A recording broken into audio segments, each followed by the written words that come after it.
Him. That's the sound of a car crash. Apropos. Hello, Sharky. Hey, Cass. Welcome, one and all. Welcome to the Bad Game Hall of Fame. Welcome to Kursed Kart Racers.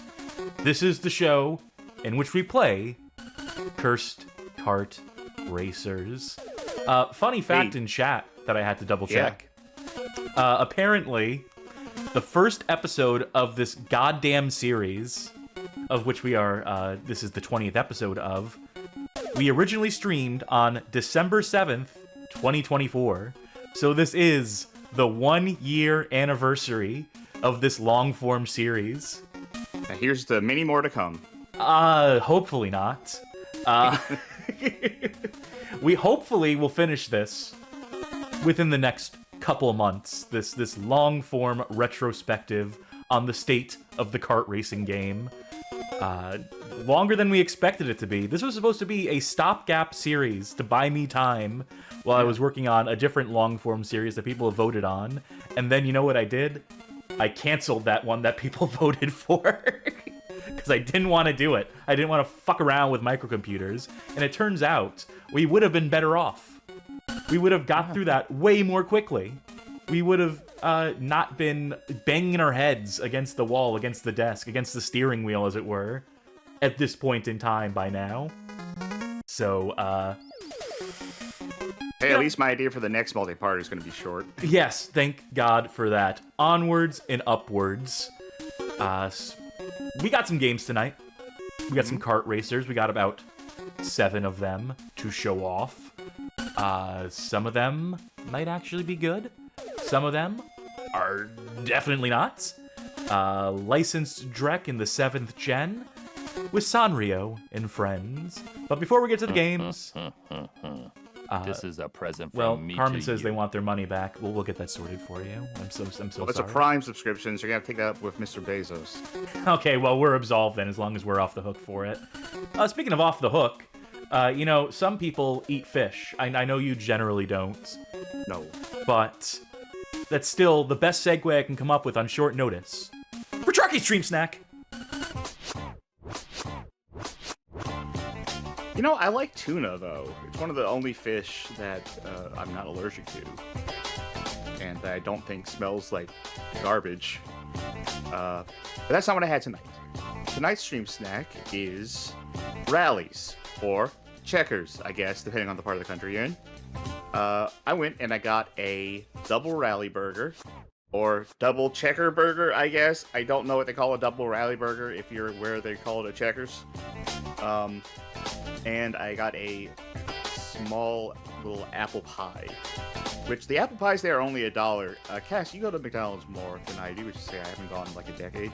Do apple pies still cost $1 at McDonald's? Fuck no, nothing costs $1 at McDonald's. Yeah. So rallies is still, first of all, the food, good, not great. Rallies isn't that good, but it is good enough, I guess. But it remains one of the only semi-affordable fast food joints out there. It's still beat by Sonic's like $2 menu. It's definitely beat by Taco Bell. But and also in recent years, their 2 for $5 deal ended up becoming a 2 for $7 deal, which isn't great. But still, like, you can get 2 double burgers for like $7, which is still better than a lot of places. And also, my drink is another Kirkland's extra strength energy berry flavor because I got barely any sleep yesterday, or which is to say, I got barely any sleep from right before noon to the show. Cass, what are you having? Monster Energy Ultraviolet, as per usual, gets my motor running. I'm gonna try. Hopefully the energy shot will carry me. I'm gonna try to go to the store tomorrow and pick up some more stuff, have some more variety and stuff. But I kind of feel like it's not gonna happen. because I'm running out of energy drinks that, exist and are sold around here. And like I'm hosting like 2 shows a week at this moment, so that doesn't give me a lot of opportunity to like have food during the show. So I'll do what I can, but and I still do what I feel like I put more effort into the stream snack than I do, not necessarily into the show, because I have to grind in some of these games, and that's definitely more work. But I put more effort into the stream snack than I think is necessary for a thing we did as a bit in the Iron Man playthrough. That's kind of, the Bad Game Hall of Fame mantra, though, isn't it? It reeks of effort, everything we do here, I like to think. Yeah, it's just like I'll go to the store and I think, like, I gotta get something new for the stream snack. Then I'm thinking, like, I'm just eating junk food during the show. I don't necessarily need to be doing effort. Oh well, keep an eye out for the Scooby-Doo snacks. But that'll do it for this stream snack. Thank you, kindly, Sharky. I see those Scooby-Doo snacks at the store, and I'm like, this is probably going to take years off my life. Something about seeing them in the frozen aisle is like... They're frozen, you say? Me. Yeah, maybe we see them one day. Scooby-Doo night's sure to happen, I'm sure. They have dog ice cream and cat ice cream that's also in the freezer aisle. I remember because a channel I used to watch on YouTube, Freezer Burns, tried the frozen dog ice cream and frozen cat ice cream, and not good for humans anyway. I'm sure cats and dogs, kitties and puppies love it. I'll wait for our episode on Ubisoft dogs and cats. But anyway, the show. Yes, the show. Let's cut to that 16:9 stage, because I think most everything tonight is going to be in the widescreen aspect ratio. We are in the 7th gen, after all. We are between the years 2014 and 2016 in this episode. The next episode will be where we start to get into some Switch titles. Well, we got a few games before that. I think every game in this episode is widescreen, but one of them is widescreen the wrong way. I'm not sure what that means. I'll be honest with you, I have no idea what you're talking about when you say that. So I'll bring it back up when we get there. We'll cross that bridge when we get there. The first bridge we got to cross tonight comes in the form of a Xbox 360 title. It is El Chavo Karts. This is a 2014 release by way of Effecto Studios and published by Slang. And this is based off of a popular television series in the Latin America, I believe. I am sure that a certain contingent of our audience is about to pop for this like wild. If you're a fan of Mugen Fighters, then you know El Chavo. So, yeah, they made a cartoon kart racer. I think this was a live-action show. Maybe it's had animated spin-offs. Who's to say? I have never watched it, never seen it, but I've been peripherally aware of it. I think, isn't that one bit on The Simpsons directly inspired by... I'm not sure about that, but I can tell you there was El Chavo Animado from 2006. 7 seasons it ran. Aye. So this would have come at the tail end of that, I imagine. Yeah. It ran to 2014. Nothing to it but to do it, I reckon. Let's get into it. Let's get it launched up. Of course, playing this by means of Xenia. You'll have to give me a second. You might hear the audio before you see it on the screen, folks. I do apologize, but Xenia is one of those emulators that does not respect fixed window positions. So if you try to, like, have it pre-scale to something, it'll never remember that. Okay, this should hopefully... just in time for the game's intro.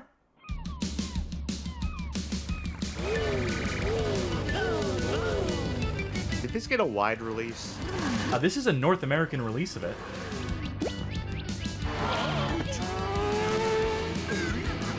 At least according to the ISO file name that I have here, which has the U in parentheses, usually denoting a United States release.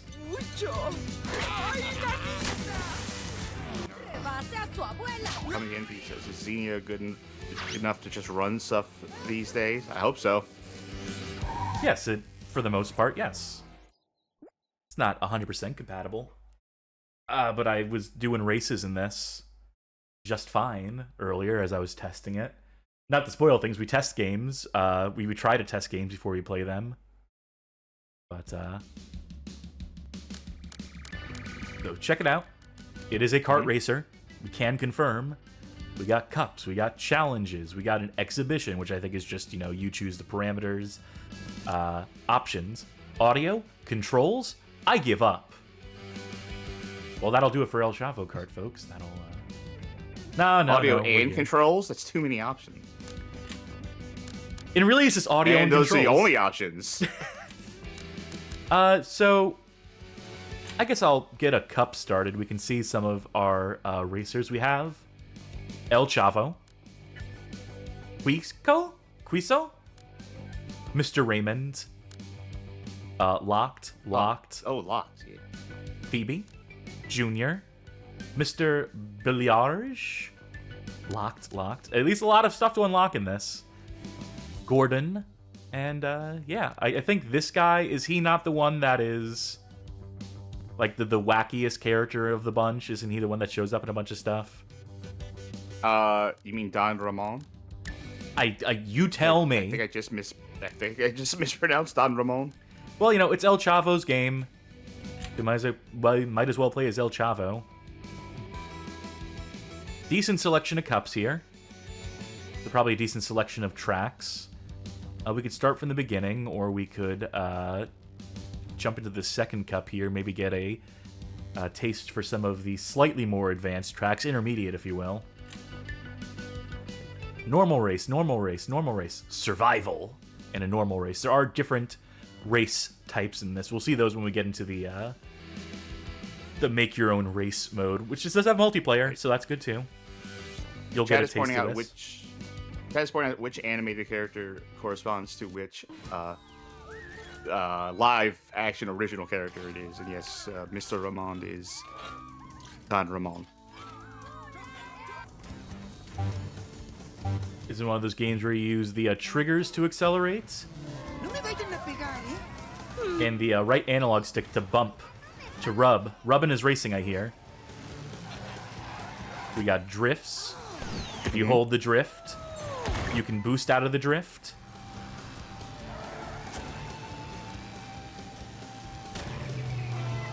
Ooh. That turn came out of nowhere. We don't get a map. Oh. I pressed select, and that happened. I was just testing buttons, and I don't like what that did, where it just took me out of the race for a full, several seconds until I pressed select again. That must be like a reset if you fall out of bounds or something, or otherwise stuck. Which is never a good sign when a game has that. You're in 4th and a 3rd place, so... Better than 33 and a 3rd. I'm sure the 1/3 means laps. Yes. That or a rounding error. Alright, so we had to do some platforming there. We had to jump the gaps in the track. Oh, so it's like Crash Team Racing.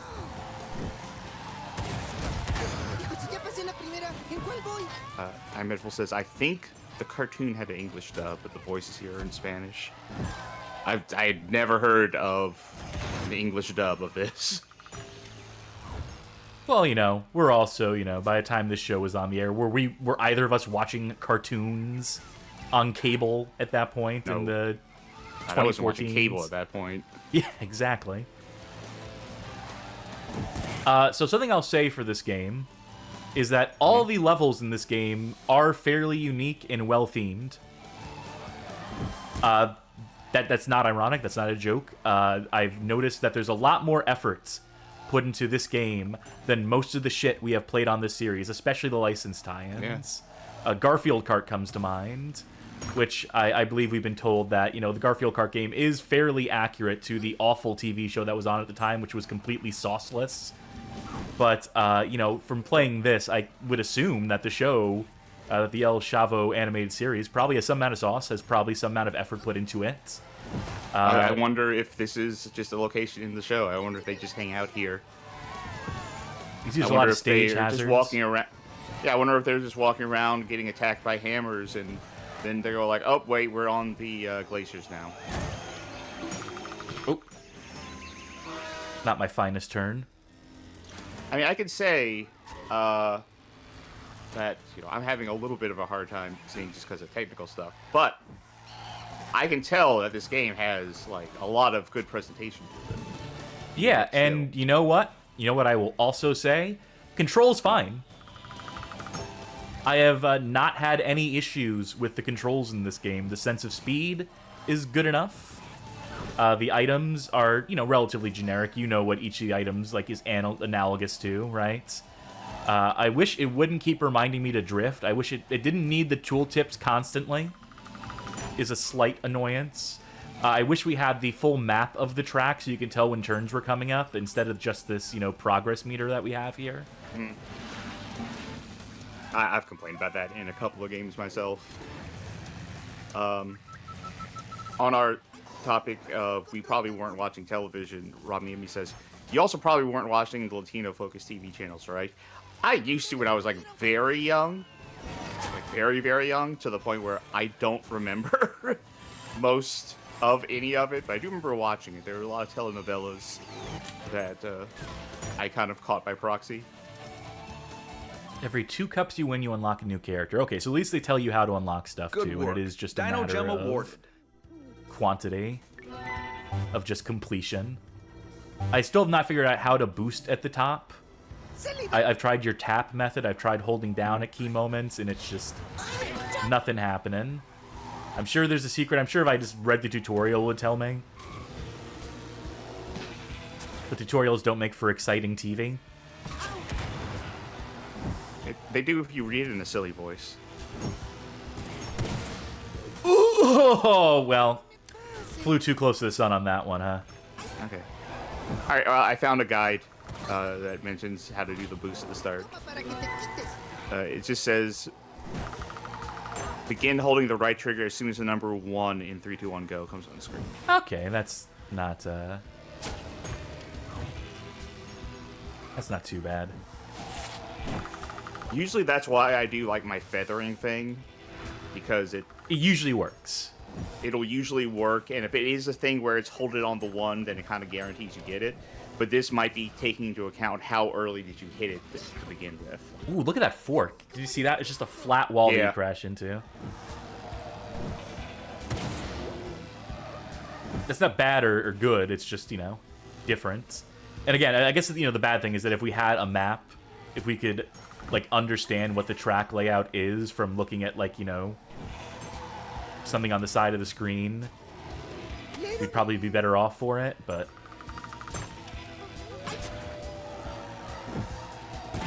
They put a lot of people in the middle of the roads. There's one track I played that, like, you go through a soccer stadium at a certain point, and you have to, like, weave between football players, I'm sorry, playing the sport. Please, we're not in Japan.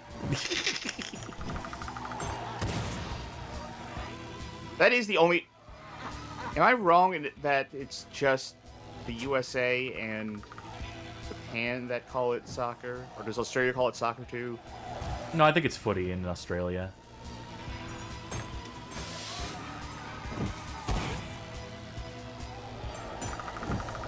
Outside says Canada. Call it soccer. I'm not sure if there's a good way to approach that wall there. Oh, maybe that's an equalizer. Just everyone slammed into it. It's almost funny to have, like, a part of a racing map where everyone must crash into a solid wall before going on. It doesn't make for great game design, but it's kind of funny. That's what NASCAR needs to do. You know, instead of just making left turns, just, you know, left walls.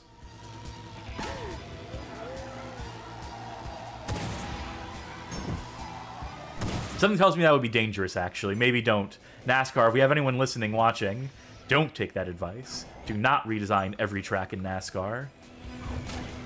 Phew, hopefully we cut them off before they made any drastic changes there. Australia. It does say soccer, but the association is the Football Federation. Oh, you can dodge stuff that comes for you. Did you like drift and boost past it? Yeah, it must be like very specific, like crackerjack timing on that.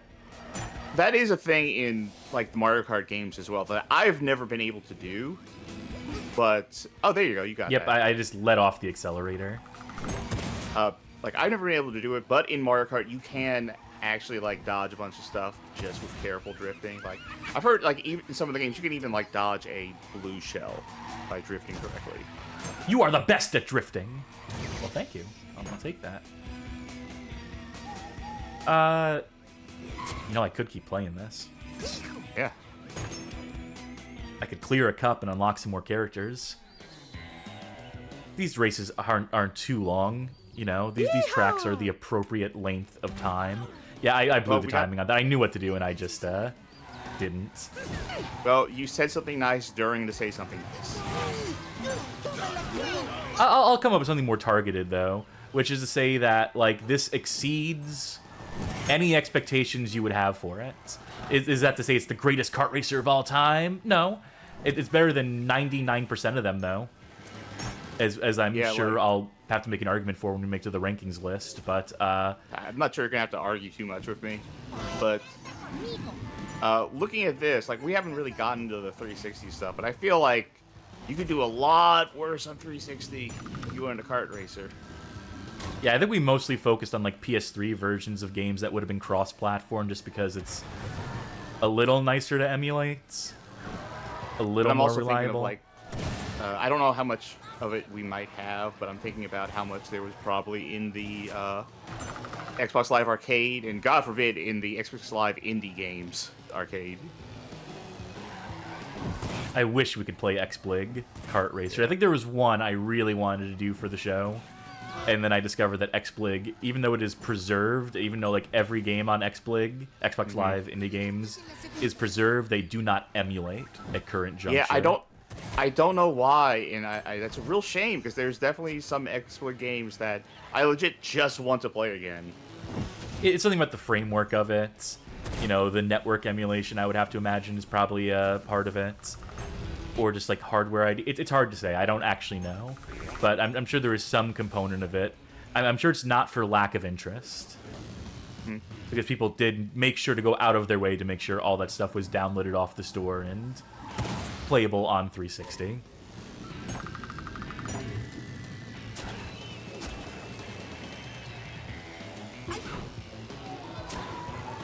Even the music in this game isn't bad. I mean, every stage has its own bespoke theme. The sound design is, you know, appropriate. These aren't, like, you know, the best things about the game. I would say the visual identity is really strong. That, I can't say I've seen the animated series, but I assume that this is, you know, I also assume that the animated series is 2D, like we saw in the intro, so, but, yes, you know, these 3D models look appropriately, like, cel-shaded, cartoony. It looks like they evoke the style while bringing this into the third dimension, as you would hope for.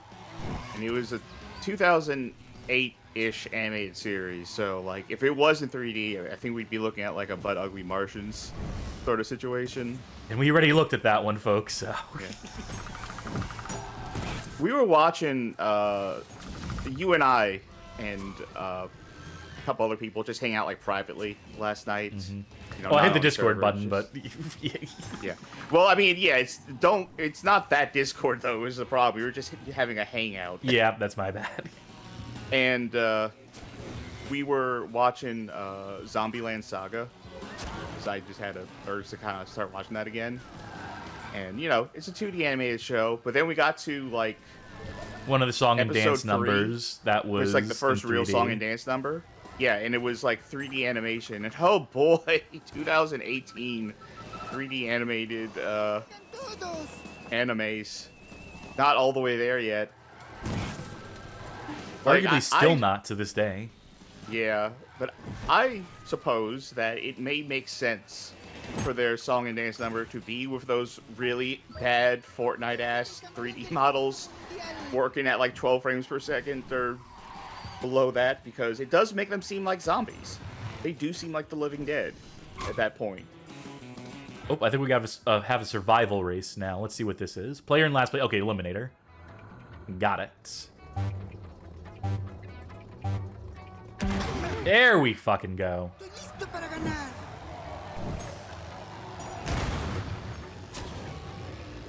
Alright. If I stay in first, I'm assuming I'm safe. I'll just race it like it was a race. Oh. Uh-oh. Well, I think as long as I'm not last. Now you're in last. Ooh, this is a tough Rainbow one. Road. Yep.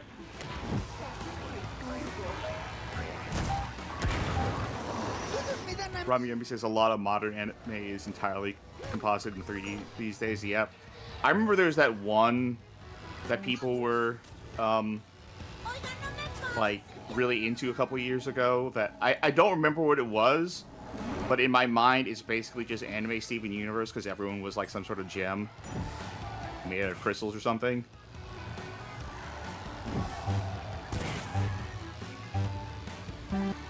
This track is wild, by the way. I did see this anime recently that was like, they were saying, oh, this was entirely made with AI, which wasn't true, but also it looked really bad. Go figure. Okay, I think part of the problem with this track, this is a criticism. I appreciate, I understand what they're trying to do by drawing in the track, but when the track is not drawn in, it really does fuck with visibility. I get the effect they're going for, it doesn't quite come together. And it does make this a little more difficult to parse. This comes across as kind of hard to read. Yeah. You know, that's not every track. In fact, this is like, you know, obviously something of an anomaly, being their outer space intergalactic track. Okay, I just gotta hold out 20 more seconds. And they're well behind me.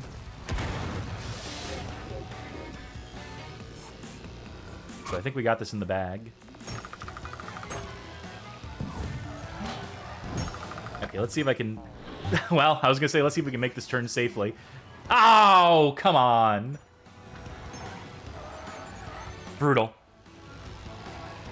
Black flagged on the last lap. Oh, one more track. Chad is asking amongst themselves if there was an El Chavo episode where they go to outer space.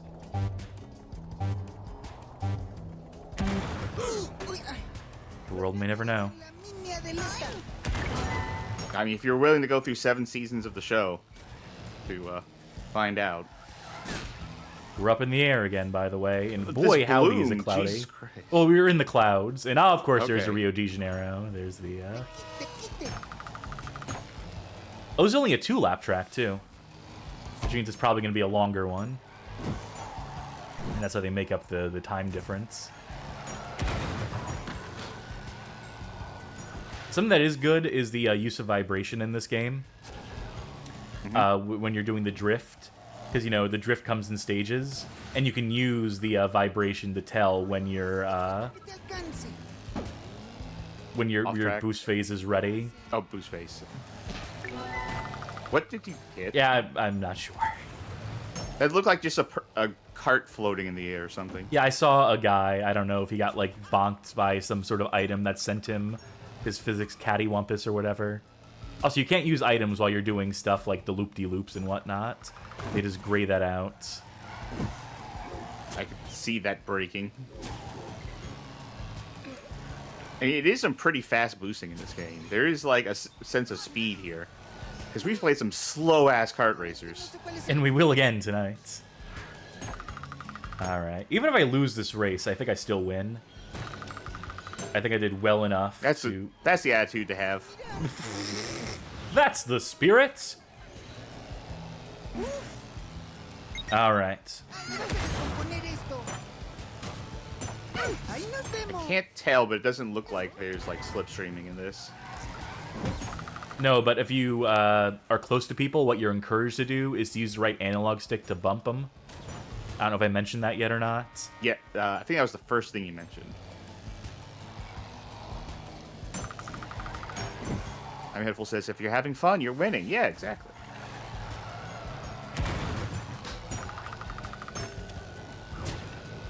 I feel like that's a way to make people mad online if you're playing like a multiplayer thing against someone, is if you lose, to just say like, yeah, I had fun. Sometimes that'll piss people off that you enjoyed yourself even though you lost. What I used to do that would really piss people off when I played games competitively was whenever I lost, I would just pretend I won. Yep, good. I would just say like, "Hey, better luck next time, guys. You know, we were the better team, and that's live with that." And people would be like, "Check the fucking scoreboard," and I'd be like, "Yeah, I'm top of the server. I won." And it's just like, just take your victory. Just know that like I'm wrong. Like it's not that hard to like see what I'm doing, but I do that on accident sometimes.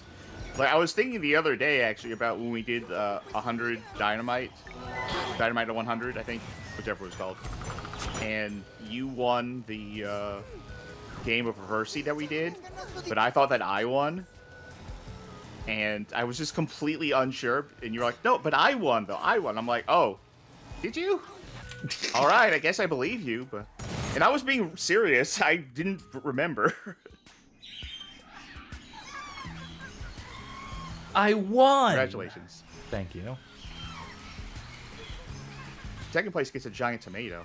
I think? I can't tell. Ah, finally, Miss Worthmore.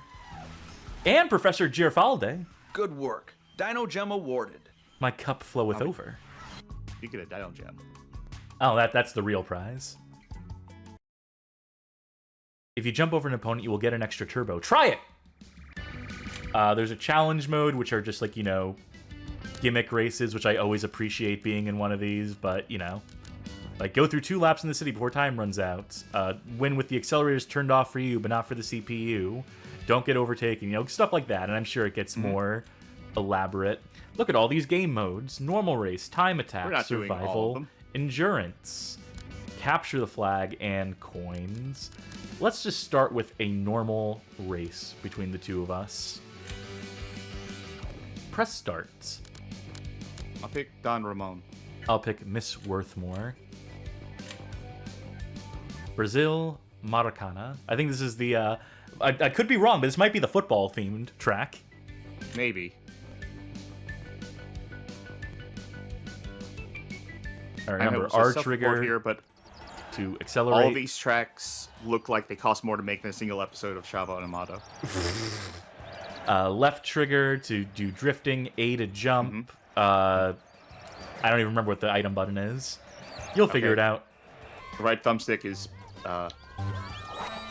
do the thingy. Which I noticed everyone did at the start. Okay, X button to use item. Ah, shit. That's a red flag. Just immediate. Okay, I can confirm that this does not have Sonic Racing style of tricks in air, so that's not a thing. One less thing to worry about. I have some sort of item. I can't tell what it is. Yeah, the scaling here really makes it, like the way they're doing the split screen makes the items like barely discernible in the top right corner of your quadrant of the screen. I need to get my mind not into Sonic Crossworlds mode when I'm playing this, because I'm doing some, like, I'm attempting to do some things that work in that game and are not how this game is played.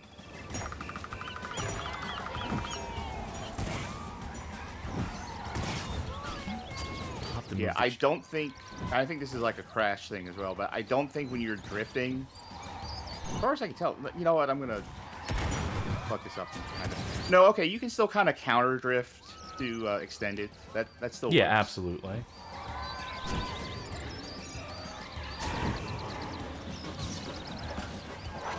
I say the driving radius feels a bit wide.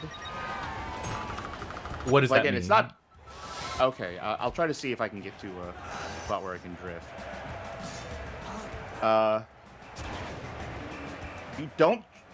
your drift isn't super tight. Like, you don't really have the option to go very tight into a drift. I think is the best way I can put it. Well, all I can say is I like the way the drifting feels in this. I like having like wiggle room. Yeah. It's not bad. Whoa, Jesus.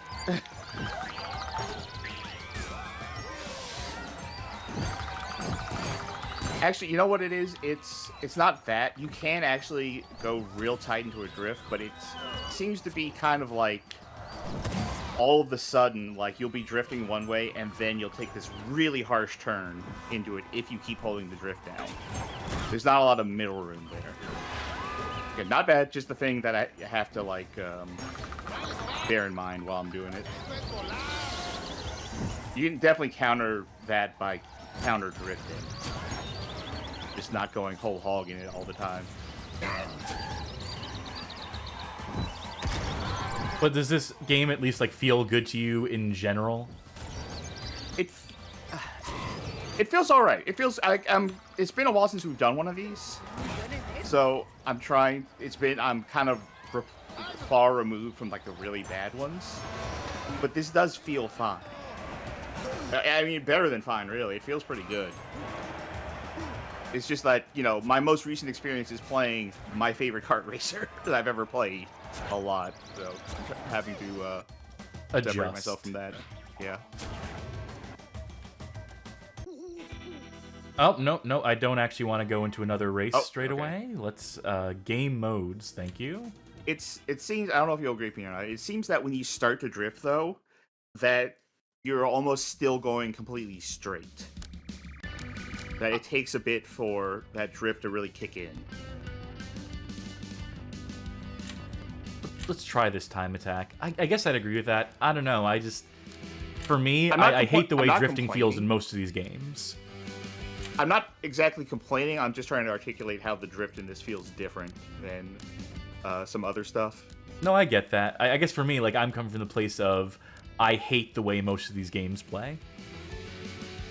And especially, like, you know, I do not like the crash style of, like, drift boosting at all. Negative opinion on that.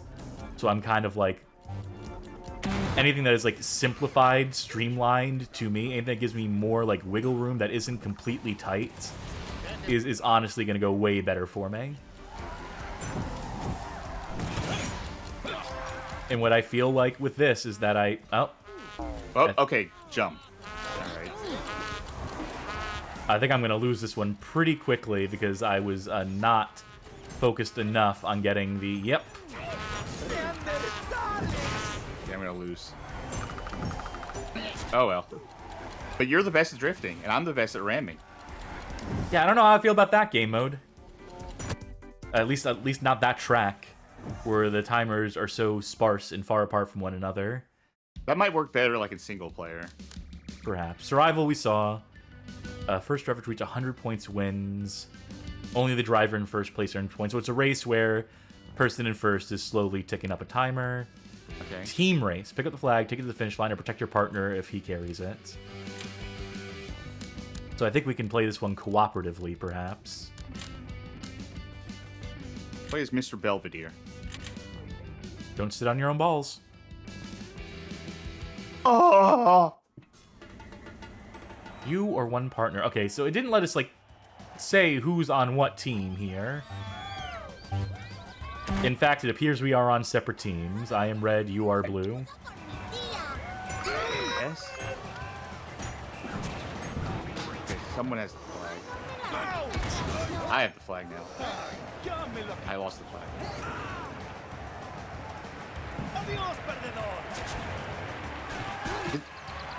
Did he just say pendejo?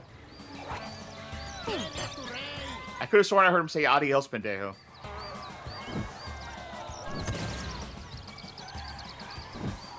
I feel like this sort of thing doesn't work so great in a start-to-finish race. Yeah. Because, like, you can just hide in the middle of the pack. In fact, I'm having to reverse because I saw where the arrow is, and like I'm like, yeah, me too. Well, I want to be. I also don't even know what team has the flag or not.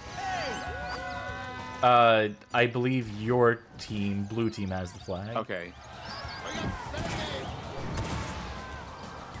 Every time in the air, I keep waggling the stick, trying to like do flips and stuff. That's not how this works. Chad is saying that the line was not pendejo; it was perdedor, which is just loser. Okay.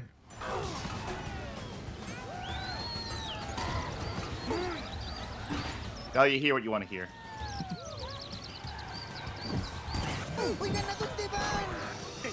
Yeah, I think the conclusion I'm coming to is that these gimmick modes, while it's novel to have them... Oh, this inverts my controls when I have the newspaper on my screen. Don't like that. These gimmick modes are maybe not the best. Maybe not the way to play this game.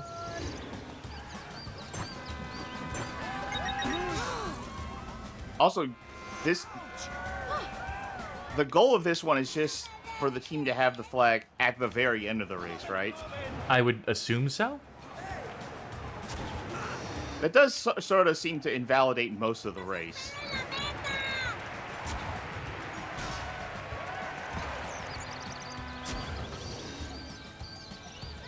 Alright. See the flag holder. Can I ram them to get the flag, or does it have to be an item? You can ram them. I don't even know if you have to ram them. You might just be able to run into them. Well, I'm doing that, and I'm not getting the flag from them. I'll try and ram them then. I did try to ram them. That didn't work either. Oddly enough. I've definitely just taken the flag off of people without using. I haven't used a single item this race.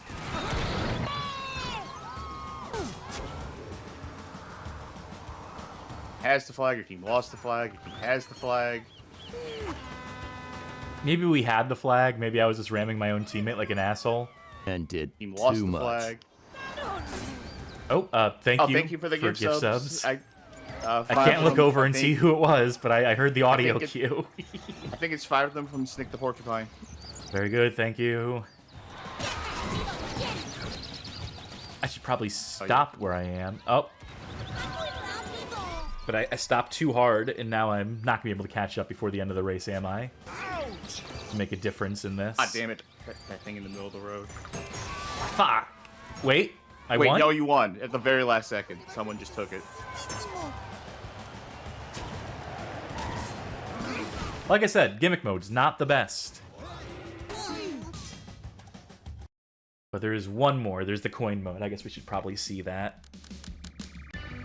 Pick up all the coins that that appear on the road. Be the first to collect 100. Defend yourself, as you will lose coins if you get hit. Sure. Let me ask something. Is it possible to up the quality on Parsec at all, or would that break everything? Let's find out. Right now it's 10 megabytes per second, which you would hope is good enough is. Try this on for size. Okay, we'll see if that... I'll take Professor Giraffe. Was that what that said? I missed it.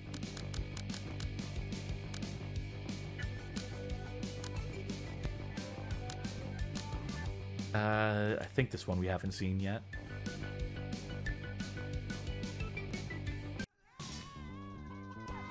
Okay, so first to 100.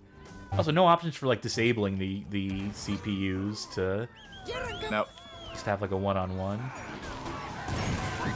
I would dare say there's a weird lack of customization for this exhibition mode. Are we on teams or singular? Singular.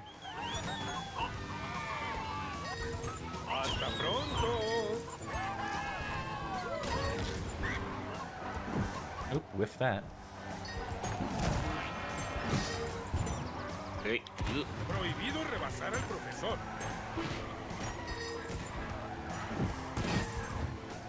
I'm assuming you're in second, I'm in first, or, you know, trading places. I actually have no idea. Oh, no, you're last. Whatever. Okay, I don't think whatever we did fixed the particular issue that I'm having.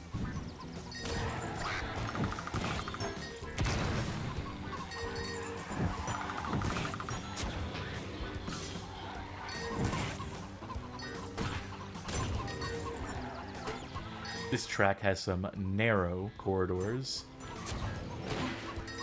assuming I'm in last, that actually might be an advantage to me because I can just in theory, I could very methodically pick up these coins. The scraps. In practice, the controls aren't like tight enough for me to adjust that fast.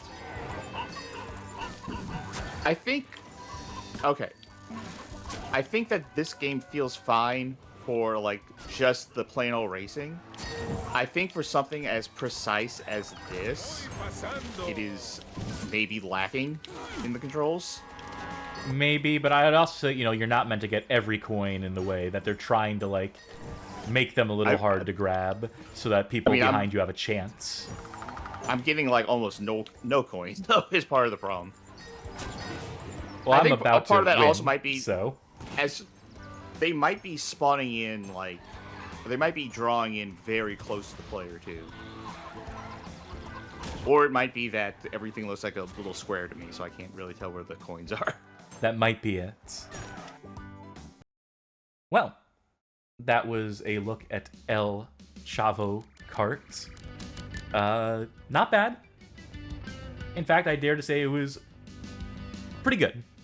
Definitely falls apart at a certain point when it tries to be more than just a straightforward, standard-ass kart racer, but what can you do?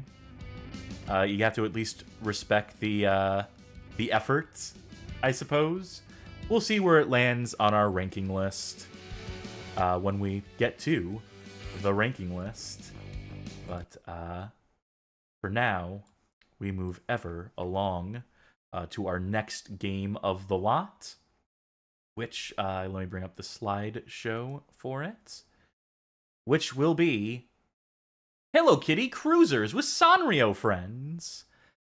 This is a 2014 release for the Nintendo Wii U, developed by one Scarab Entertainment, not to be confused with the studio that would eventually become Feel Plus, that Scarab that did like Battle Monsters and so forth. Different Scarab. And published by Bergsala-Lightweight. So, this is a Wii U title. Wii U emulation is not fully there yet. I tried running this, and it has very severe graphical corruption to the extent that it is unplayable. But we are in luck, for this game did come out across other platforms, and does not appear to look any different or play any differently across those platforms, so we're going to cheat a little bit here and play the Nintendo Switch version. So clearly giving this game the best possible light to be shown off in. And this, that's what the Switch was for releasing Wii U games that no one played because they were on the Wii U. Mm-hmm. So this Switch release here releases in 2018, is published by Rising Star Games, who you may know for publishing Ju-on the Grudge, a haunted house simulator in European regions, as well as a bunch of other schlock budget games at all. Anyway, this game, let's get into this game. How about that? How about that's where we leave folk hanging as I get this launched.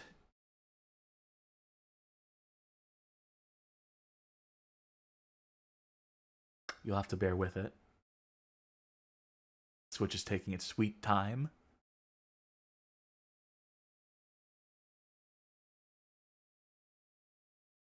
All right. Getting closer now. Again, another emulator doesn't respect window position. It doesn't bother to memorize that. There we go. Maestro Interactive Games. Promising title screen.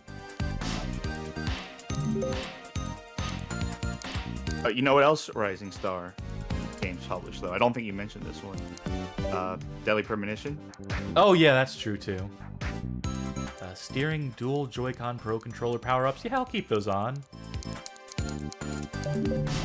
All right. They also published Half Minute Hero, No More Heroes 2, Desperate Struggle. They published some actually really good games. Yeah, they're one of those. I think they did a lot of import stuff, and they weren't particularly discerning. I don't think they recognized when they had a good game or a bad game, and they treated them like equivalently. Let's see, adventure mode, a cupcake hunt. Oh, this must be like your missions mode. And, you know, we'll come back to that maybe. We'll rotate back around to that. How about a tournament? Obviously, we don't have a character unlocked here, but we do have Hello Kitty, Keropi, Batsmaru, Chococat, My Melody, and Purine. Do you have a preference here? I don't have Kurome. Yeah, that would be my preference. But lacking that, how about My Melody? Sure, I can do that for you. She has outfits. I'll give her a little racing outfit. Okay. There's 4 cups. It would appear to be tours, as they're called here. Our choice of car. I assume these make absolutely no difference. I would hope. Otherwise, they would probably put some stats on the screen, right? Chat's asking where's Big Challenges. Do you think Big Challenges would even drive a kart? I don't know Sanrio friend characters by name. Outside of like the big ones. Big Challenges is the crocodile. Oh, wrong button. And we're off. You're gonna give them a head start to make it fair. My Melody's gonna crush them. 2018, this release of a 2014 game. There is drifting. I don't think we boost out of drifts. Can you tell this game also had an Android version? Do you think this is just the Android version? I mean, I was getting some, like, Garfield Kart, but slightly nicer vibes out of this. Okay, when I said wide drifting in the last game, that was wrong. This is wide drifting. Oh, no. This is... Ooga. It almost looks like when you're done drifting, you get, like, magnetized back onto, like, a lane, like the slot cars or something. I mean, I guess I'll figure out for myself what it feels like. This feels like molasses. You know what I will say, though, is that for some reason, this looks a lot better now in terms of... Simpler stuff happening on the screen. Yeah. Less for parsec to parse. What's your favorite Sanrio character? Probably Kurome, just because she seems like cool. Yeah, she's one of the few that I actually know by name. So, I mean, by name, I know Kurome, I know My Melody, I know Big Challenges, I know Hello Kitty, of course. Oh, boats! We have boats. Oh, Hello Kitty Kruisers transformed.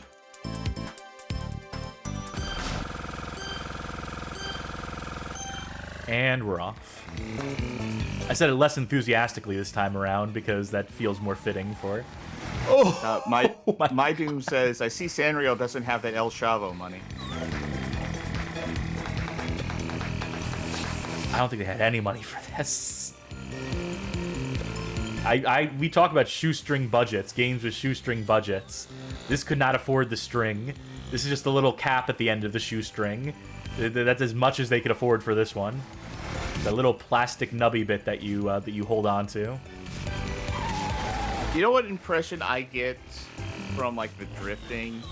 Like, I'm not even touching the controller yet, but I get, like, this visceral feeling from seeing you drift. And that feeling is, you know, in, like, Most Extreme Elimination Challenge, where they do the game where it's all, like, the doors in the wall, and you have to guess the right one, but if you guess the wrong one, there's just maybe some guy behind it who, like, tackles you. Like, I'm feeling that. I'm feeling that tackle. Or I'm feeling that just running face first into a solid wall. Yeah, that's accurate. That's what it feels like. I'm way ahead of the rest, though, so that's nice. This is obscene. This is at top speed. There needs to be a speedometer on screen that says like 250 right now or something. 3,000 miles per hour. Oh, I think I'm gonna start lapping these characters. I've been watching this YouTube channel recently. I don't know how I kind of know how I got started watching it, but I've been watching this YouTube channel where it's just someone who's been carving a bunch of Sanrio characters into soap and then like painting them and stuff. I get addicted to that sort of content, like not Sanrio character content. I mean like sculpture and carving content. And like looking at, I always end up thinking this, like when I saw people making stuff with 3D pens, and I'm watching this person making stuff with soap, and I think to myself like, I should learn to do that. As if like I could potentially even learn to do that. I would be so bad at sculpting. Inverted flight controls, by the way. Good. I mean, inverted the correct way, right? Yeah, I suppose so. Where down pulls you up and up points you down. Diddy Kong Racing, eat your heart out.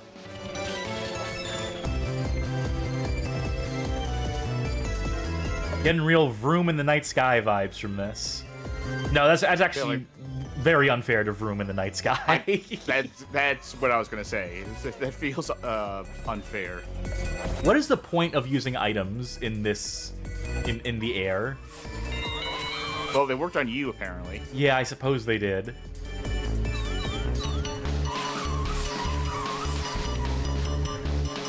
Sai says the camera is so close to the character.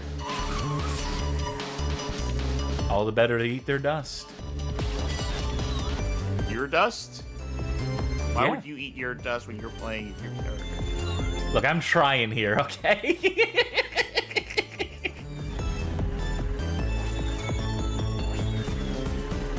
That was like a delayed end to the lap. I swear I crossed the finish line and then it waited a few seconds. And it's like, oh, you're finished. It lost count. It was like, okay, that was lap 2. What? Oh, shit. Okay.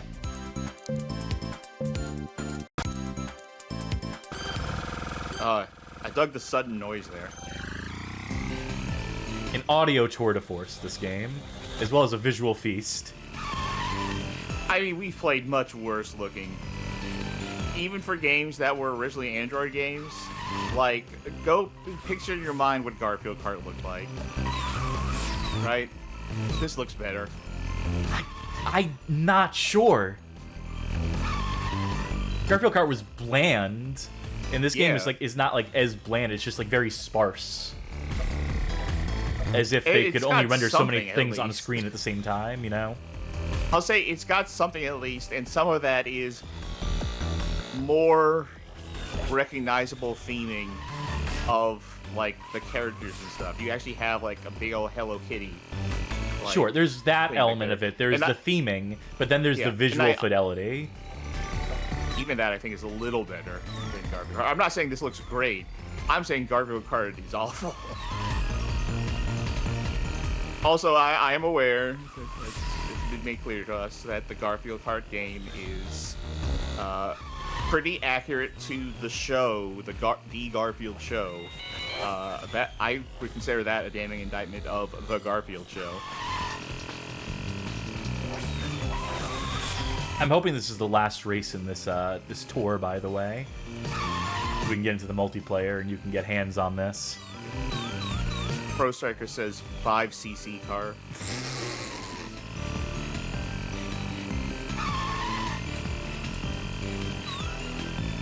Imiful says this does not look better, Sharky. This has no lighting. I still think this is better. No lighting is like whatever. Her face is clipping through the windshield. Now I was about to say, now that's not great. I'm just saying, I would rather look at this than look at more Garfield Kart, which is bad for me, considering the future of the series. No fan. I won. Oh, and I won. I unlocked Tuxedo Sam. Aren't you happy for me? I suppose I should try an adventure, a cupcake hunt. Collect all the cupcakes before time runs out. I think I can do that.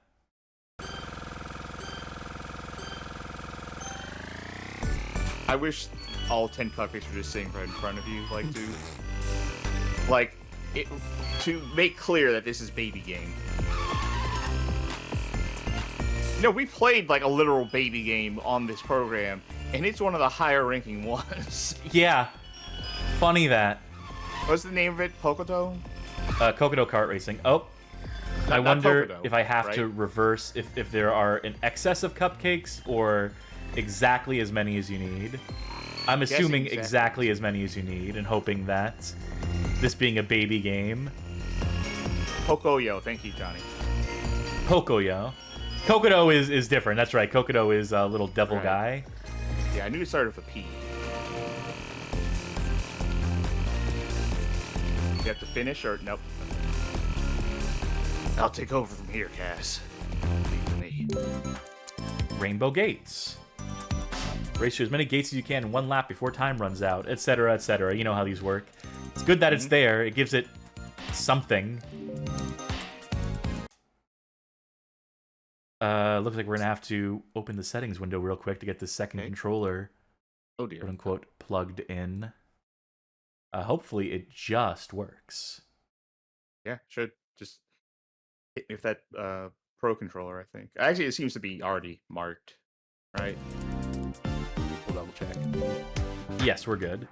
Let's do quick play. I don't think we need to do a full tournament. I'm gonna be, well, Nintendo. Nintendo. You know, I'm gonna be Tuxedo Sam. Oh, I like that. I like that outfit for him. Yeah. Actually, you know what? Wait.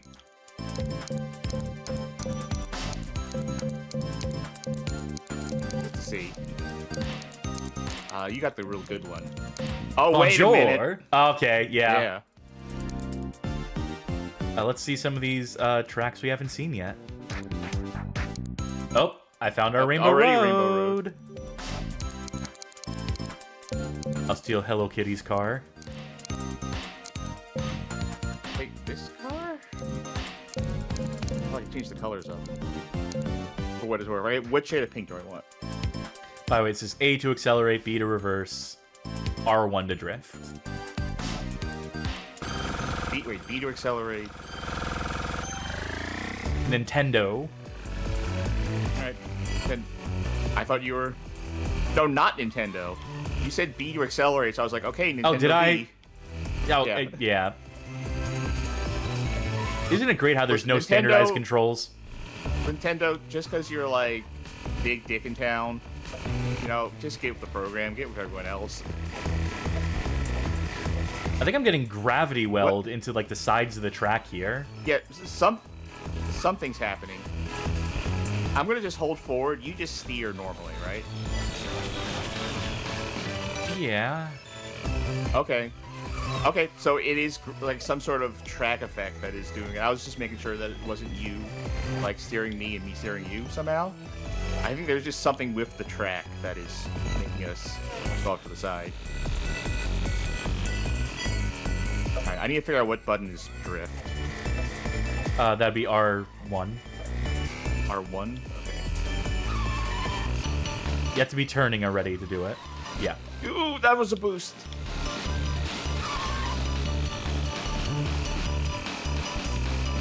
What is it this track or steering in this game completely This busted? track is doing weird things where it pulls you into the walls around like some of the corners here. Which is not telegraphed particularly well. By the way, L1 to use items. Yeah, I figured that part out.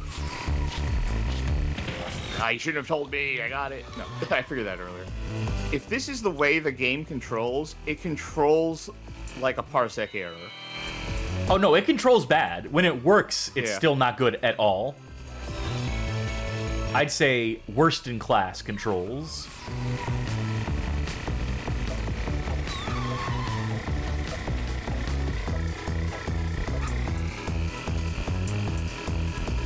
We'll have to do a normal-ass track after this. Yes, please. I mean, how was I supposed to know this would be magnetized? I'm just saying, this controls like I need to send my controller to Nintendo to get it fixed.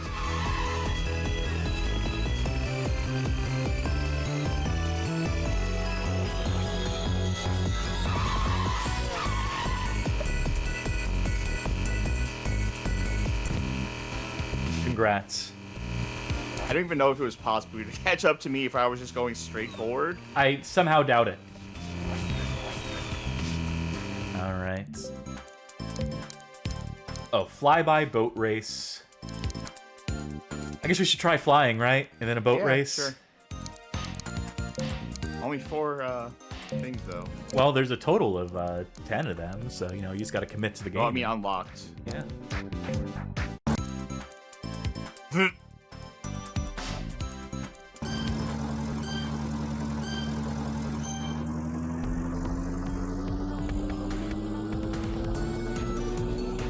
Okay, that's... At least we're not, like, drifting towards walls for no reason anymore, right? Yeah. Small miracles. So I can judge it based on that now. So is this any better than the driving for you? I mean... better than the last level's driving because it was fucked up and like didn't give you any indication that they were doing the gravity thing. Still bad. All right, I'm gonna Still try feels to like hit I you with these green shells in the air. Wish me luck. Okay. Oh, never mind. Oh no! I went plummeting. What is that? Okay. It must be some what power item like was an making invincibility that that someone noise. else is using. Drifting feels like it brings you to a dead stop. I don't know if it actually does or not. It I feels don't know like if- it, to be sure. Yeah. Because there's no boost, so there's like no benefit to it other than this the Yeah. fact it's necessary for some turns, isn't it? You only get so much range with the pies.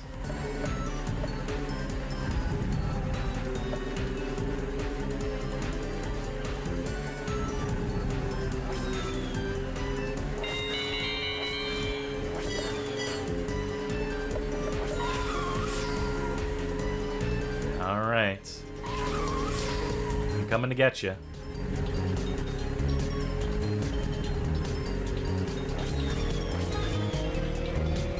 That didn't feel like it boosted me at all. I mean, there is like a noticeable speed boost coming out of it. I mean, I had to, like, cross-reference both screens. It was more obvious on your screen. On my screen, that effect doesn't really show up as much. I think you might have this one. I mean, might. Yeah, there we go.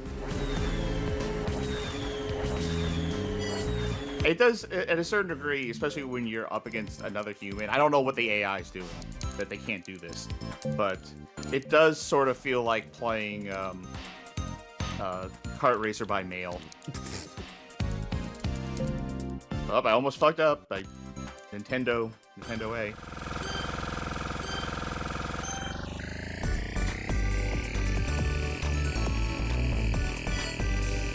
Now, how do the boats feel?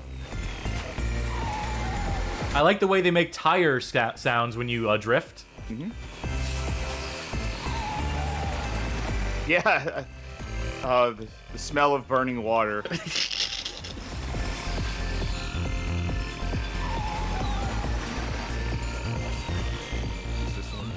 Never mind. The AI. Nope. I wish I get the best sense of speed from the boats. When you hit the boost in the boat, they let you go real fast, like, just for this moment. This is the fastest the game goes in any scenario.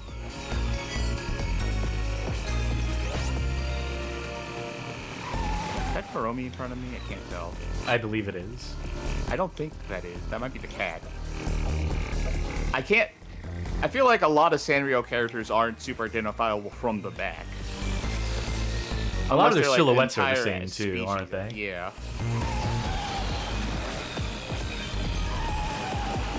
I see one CPU Like, I could- really struggling here.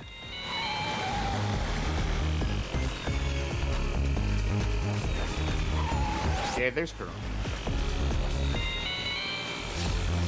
I threaded the needle between all of it. You're gonna win this one.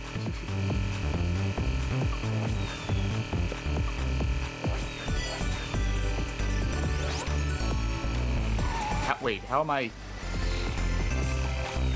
catching up? The person ahead of you is someone that you're about to laugh. Is this what's going on? That's why you're suffering some dissonance. Yeah. How is the AI this bad at this? I think Slime in chat said that she's played this before, and like the AI would have an issue running into walls constantly, not being able to play the game. If I remember that message correctly. Well, I never. Are there any other game modes in this? No.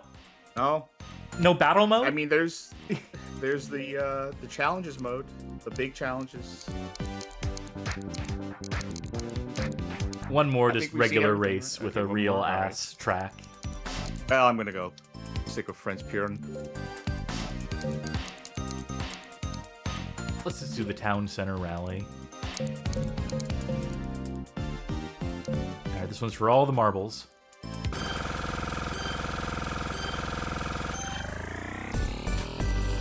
Doing my boost technique as if this game would actually have as if this game has any boost. Yeah.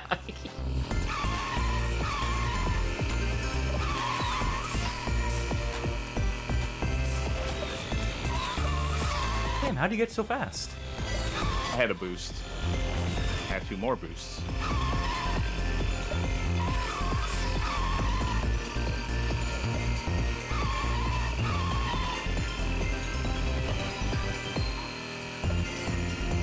Damn, there goes Kuromi. Here, take this lightning equivalent. I love the very distinct sound effect for that.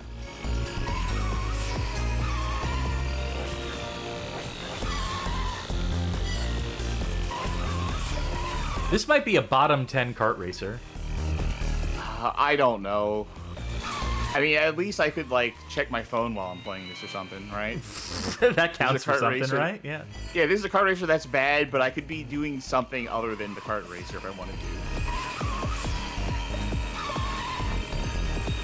I think that does count for something, because, like, this is gonna seem weird, but I can at least be thinking about other things while I'm playing this one. I can at least keep my brain, like, you know, occupied and entertained on its own. I'm not trapped with the prospect of having to think hard about this game. It's not a struggle, right? This isn't a struggle to play. It's a struggle to get through. It's a struggle to stay awake for it. I mean, I'm thinking of things like South Park Rally and that Donkey Kong games where it is super taxing to play. Well, we'll get to it when we get to the rankings, Yeah. but that was Hello Kitty Kruisers.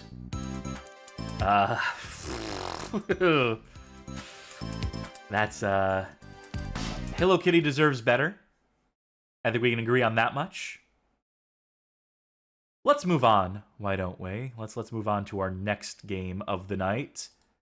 Oh, what do you know? It's Mario Kart 8 for the Nintendo Wii U. I believe this is one of the big ones, being that it is a Mario Kart. This was released 2014 on the Nintendo Wii U. Developed, published by Nintendo. Big shock there. And now, we had some debate, Sharky, you and I, when we were putting the show together. Yes. You were insistent that I play, that I skip this one and go directly to Mario Kart 8 Deluxe on the Switch. Because it's the same damn game, as far as I'm concerned. I know there are some differences, but it's the same damn game. And my argument was that I want to show off the original version, since this is somewhat chronological. Okay, part of my thing also was in the original schedule for this, we had both of these games in the same episode. Yeah, that was stupid. I think they should be spaced apart, or we just do this one and skip Deluxe. We'll figure it out. But I do think it's important to show this version, this original version. And it does emulate a little better than the likes of a Hello Kitty Kruisers on Wii U. So we will be able to show it off in its Wii U capacity. I'm fine with showing off both games, to be honest. It was the idea of doing both on the same stream that I was like, just skip one of them. That is fair. Anyway, it should be loading up shortly. I also didn't know how well this would emulate, because I didn't remember how much was tied. I didn't know how much was tied to like the gamepad screen. Not much. Let me level this volume real quick. Assuming the music is a decent indicator of what the volume on this game is going to look like. So I had this game. Came with my Wii U. I don't know if I still have this game or not. I might have sold it. For all I know. Alright, we have Grand Prix, Time Trials, Versus Race, and Battle. So far, so Mario Kart. I'll do a little bit of Grand Prix, I suppose.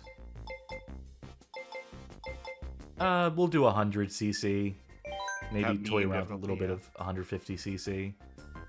A lot of baby characters. Entire row of baby characters here. This almost feels like cheating to me. Assume you don't have any of the DLC. No, I don't think so. I'll be Daisy. Oh boy. Alright, build your cart. Here's the shit I fucking hate. Okay, so we can bring up a stats menu for this. Too much! Still, I still don't like this system in particular. Yeah, I think I've been, like, up and down on, like, having, like, on the one hand, it's like, you want to, like, tune your ride to be, like, your preference, but then, like, having these options, and it's just, like... Ugh. I don't know, like, what do I want to focus on? What am I deficient in? Like... So, like... check 1, 2. Are we back? Are we back online? Can folk in chat hear us? Have folk refreshed their streams? Yep. Okay, well, that's great. So that's a blue screen of death. That doesn't happen too often. Kind of deeply frustrating to have it happen in the middle of the show. That's gonna fuck everything up for me in terms of getting this episode up on YouTube and the like. So that's a problem for future casts to deal with, I suppose. What were we in the middle of? Mario Kart 8? Mario Kart 8. Oh, I forgot to tell you that I suggested you shouldn't do Mario Kart 8 because it does blue screen every computer that tries to run it. Ah, well, but hindsight's 20/20, isn't it? Yeah. Okay. I have to re-level the audio, too.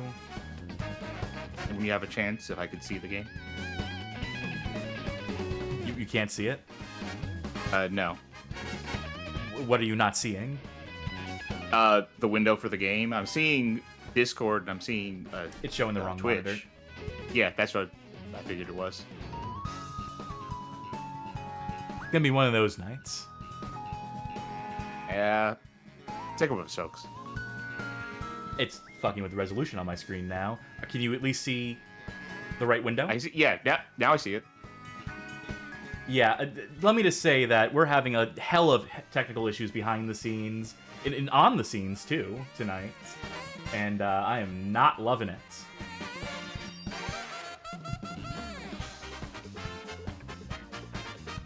Okay. Everything looks good. Tell someone in chat, say, refresh the stream, so people know that they can refresh the stream to see it, because I know we're also losing viewers at a rapid pace. Because it turns out when when you crash midstream, when you blue screen midstream, it really fucks a lot of things up.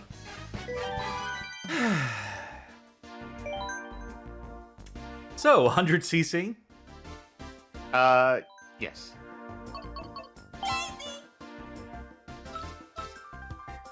I'm just gonna go with the defaults. Yeah, go with that.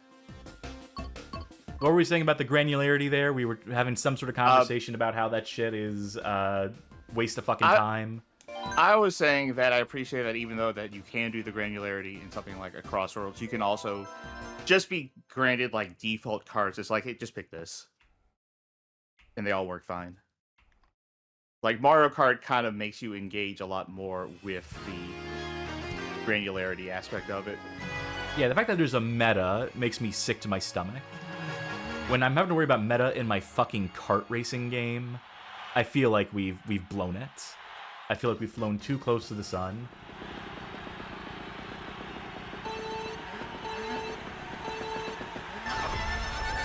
I mean, if you think about it, kind of any game that has any sort of competitiveness whatsoever has some aspect of meta to it. Like, even the first Mario Kart, the very first Mario Kart, had a meta to it. Sure, down to it but here's the difference. Here's the key difference. The meta in that game is selecting a character from the list of characters.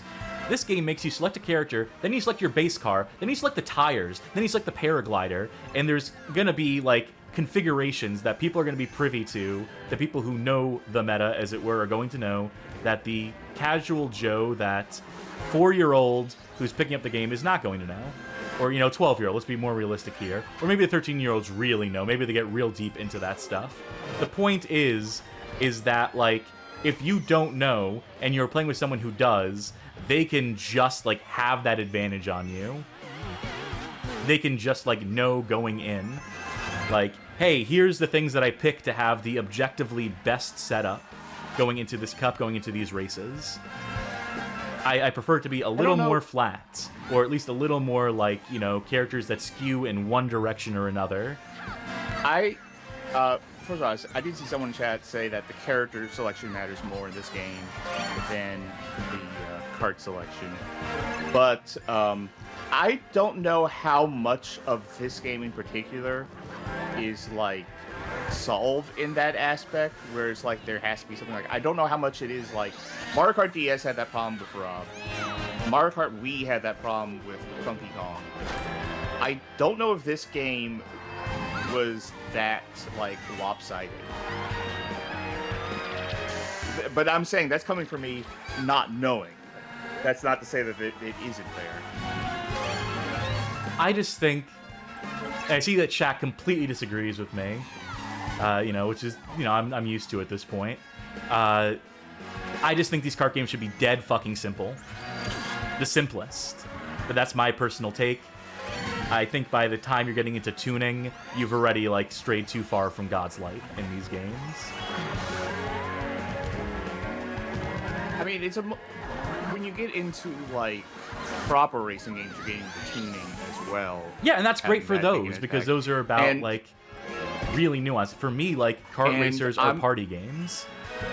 First and foremost. I'm saying that, kart racers have the opportunity to be more approachable version of that, to bridge the gap between the more simple, like, the super more simple fare, like your Hello Kitty and Sanrio Friends 1, and the actual, like, more proper racing game. By having, like, a customization system that isn't quite as in-depth as, like, choosing your suspension and all that stuff, while still maintaining, like, the ability to be a party game, that you can still just go in there and play the thing. Like, I think all the meta stuff really becomes more of an issue if you're someone who goes into these games not as a party game, but as a competitive game. If you're looking at this as, like, a serious affair, then it becomes a thing. And if you're playing with someone who comes in with, like, the knowledge of, like, the meta and doing all that stuff to win, you're not playing with someone who is trying to play this as a party game. You're going into it then as a party game against someone who wants to just kick your ass. And I guess that's really where my disconnect is, because, this is not completely analogous to the Mario Kart experience, but, Smash Brothers. That should be a party game, right? I know there's an endless discourse around, is it a party game, is it a fighting game? And let me tell you, I wanted to, when Melee came out, I had played 64, and I enjoyed 64 as a party game. I enjoyed it as a casual thing that friends could get together and not take it super seriously. You could be competitive in the sense, like, like, I won and keep track of score, and that's fine. Then we got to Melee, and everyone I played that game with fancied themselves fucking ultra competitive, was learning the meta, wave dash, and you had to know that stuff to play with anyone that I tried to play with. People who just a few years prior were playing as a party game. Let me finish my bit. people who were playing it as a party game are now, like, suddenly, like, ultra competitive in a way that, you know, I should have respected, being that I was playing all my first-person shooters super competitively, right? But then it's just, like, people who are playing the game, stripping out the items, playing on the one stage, solved characters, all that stuff. And it just, to me, it was completely fucking incongruous with what I wanted Smash Brothers to be, which was just a straightforward party game. So to put that in the perspective of Mario Kart, I like it when it is Mario Kart 64, when it is straightforward. The thing I like is simplicity when it comes to this. I get that there's going to be an audience who's going to go in the direction of, you know, like, tuning it to their exact specifications. But to me, I think there's almost, like, you know, there is not a beauty necessarily, but there is something to be said for you're going to have to compromise. There is something to be said for, if you want the fastest character, it's going to come at the cost of maneuverability or acceleration. Just that very flat, very simple, very basic approach to selecting a character. And having these layers of granularity makes it so that any character can be anything, technically. And I guess that's great for people who, like, have, like, an aesthetic preference for a given character and just want to, like, tune them in the direction of playing completely antithetical to their design, having Bowser be in a lightweight card and flying through the tracks and whatnot. I don't know. To me, it's just, like, the beauty and simplicity, a straightforwardness that I desire from this genre of game, in the way that I approach them, as casual fare, as something I don't have to think about, that I don't have to take super competitively, super seriously. And, you know, for me, like, you know, like, to like, you know, demonstrate, like, you know, what my fear for this, you know, franchise is, the fear for all, like, these casual Nintendo franchises that I do occasionally enjoy, is that I can't play Smash with anyone anymore. I just can't. Because the people who play it are fucking insufferable. And just people who would, like, otherwise be, like, down to play a casual game, just play, like, a normal-ass video game normally, are now taking all these games ultra seriously to an extent that makes me kind of fucking nauseous. The number of parties I've gone to where, you know, people are having fun, casually drinking, doing whatever, and then Smash comes out, and then suddenly everyone is, like, sweaty as fuck. Is just, like, it's fucking saddening. It's a fucking sadness I have. And so I hope that articulates to some extent what I'm trying to get across here, and why I think, like, you know, the capability, the possibility of there being a quote-unquote meta that could exist potentially in this, just, like, opens the door for that type of play, for that type of player, in a way that, like, I just don't want from this. I think that your problem then isn't essentially with the game, because, like, Melee or Smash in general, these card games, a lot of games I can think of, just not even necessarily video games, can exist in the space of they can be very casually played or they can be competitively played, and it, you know, depends on, like, the attitude you bring going into it. I think your problem is with the attitude of the people that you've encountered more than the game.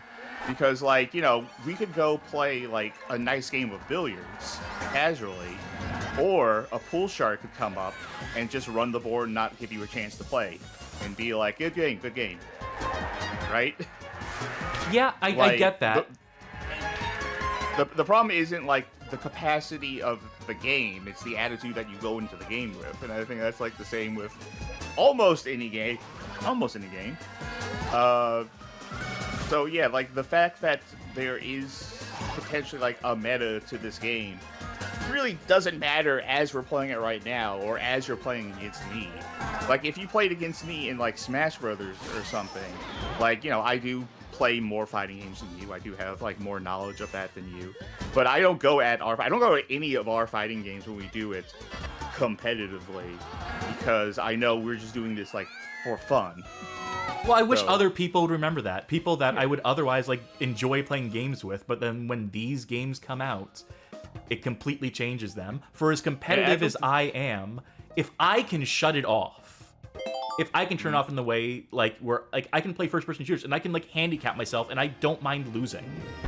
Like, I can turn off when I'm playing with friends, but for whatever reason, I have just not run to any friends in real life trying to play these fucking games who who are capable of that. Or maybe it's just a thing where Hey, maybe now they're you know so me. used to getting smashed by me in FPS that they feel a need to prove something in other games, that the second I, like, shut it off, that I'm willing to shut it off, they turn it on. It's hard to say. I've only bragged to you about how I played, like, I think, like, one time in a game, and that game was Connect 4. So, Which is a game, like, again, like, you know, I don't mind losing in a Connect 4. Yeah. I mean, I don't mind losing in general. What I mind is people who yeah. who take it what I'm seriously to the extent that, you know, like, when they win, like, if you were to win a Connect 4 and then, like, rub it in my face and say, yeah, maybe come back when you're a little more skilled, when you maybe know what you're doing, which I straight up had people who I would play Smash with at parties. We're all drunk. I'm thinking we're here to have a good time. Next thing you know, I'm getting, like, destroyed in Smash Brothers Ultimate and being told to get off the couch so that someone more serious can play. So someone who takes the game like, more seriously can get in. And at that point, I'm like, well, I'll just leave. You know? Yeah, I mean, I understand. I completely understand the frustration there. I 100%, 1,000% get that. But it's also like, this is the way I'm looking at it, not the fault of, like, the game for having the systems available to take it seriously, but the people who bring their attitude to it, which just sounds like you've run into a bunch of shitty people, bunch of people with a shitty attitude towards games like this.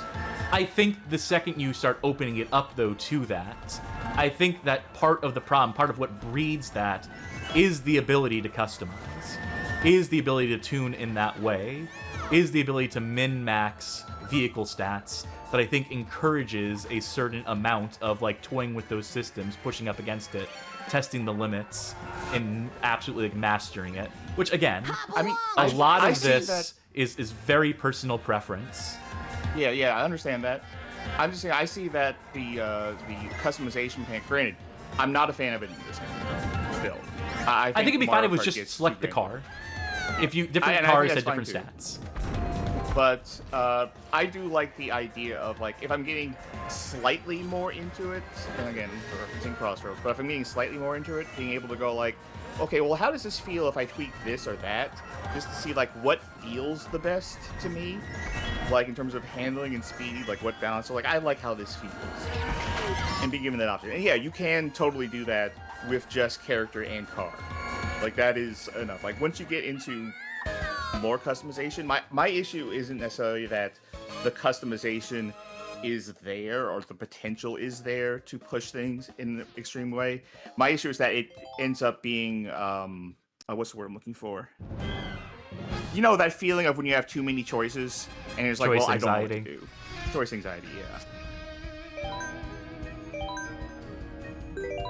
Would I like to post this in Miiverse? No. But, you know, I have, like, a similar bugaboo with a genre of game myself. Say something nice. The game controls No, we fine, haven't and it's done Mario this. Kart is very polished. Like, let me just be clear here. I don't mean to cut you off again, but let me be clear here. Like, you know, the reason why we're talking about that, everything, you know, that is, like, you know, ancillary about the game rather than, like, talk about the mechanics is that it's Mario Kart. Yeah. It's the gold standard. It's fine. It controls. I don't care about, like, the advanced mechanics of, like, doing tricks when you go off the ramps or whatnot. I don't even care for the part where you're changing vehicles mid-race. That's personal taste, but, you know, it controls well enough and it looks nice.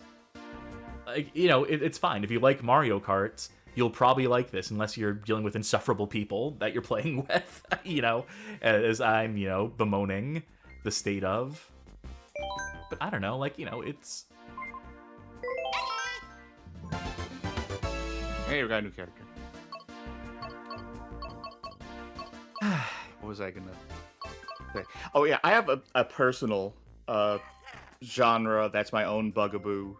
Kind of, I think, in the same way that you've kind of approached like kart racers or like a melee kind of thing, which is the social deduction game. Where am I? Oh, you're selecting for both of us. Oh, cool. I love it. But no, like the social deduction games like Avalon or Among Us, Werewolf, all that stuff. Give me some Because inputs. You got it? That's enough? Apparently not. Let's hope this works. Oh, and that crashed Simu trying to bind a second controller. Immediately crashed Simu. At least it didn't crash my computer. All right, let's try to get this bound. You continue. You talk. Okay, so a thing like the social deduction game, Among Us, etc. Because I recognize that a lot of people have fun with those games. I'm setting controls.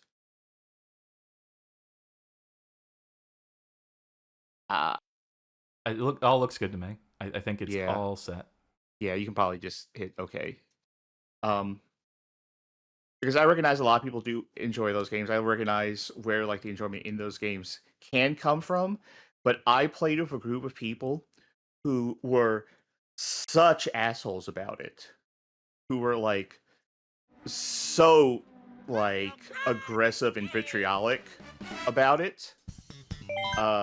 That I like swore them all off altogether. Because they were like the fucking worst.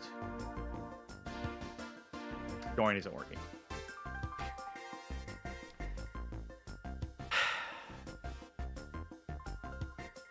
Maybe because I have set the Wii U gamepad. You can't have more than one Wii U gamepad plugged in at a time, can you? That's right. Yeah, that's right. Will a Pro controller work? Yeah. There you go. Okay, we're good. Alright, let me see if I can remember the meta. Imagine 4 people having to go through the intricacies of selecting, like, well, I got to tune my car. Hold on, let me go through all the stats here. 4 people approaching this game for the first time being like, well, let me see my options. And having to sit through that.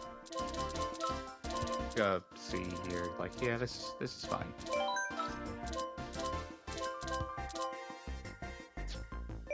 Anyway, so I mean, even though I just spent all that time trying to discuss to you that I don't think it's the games at fault, where I still believe, I also understand coming from a place of playing with people who were so, like, obnoxious or insufferable about how they chose to play the game, that it just makes you want to say no to the whole thing.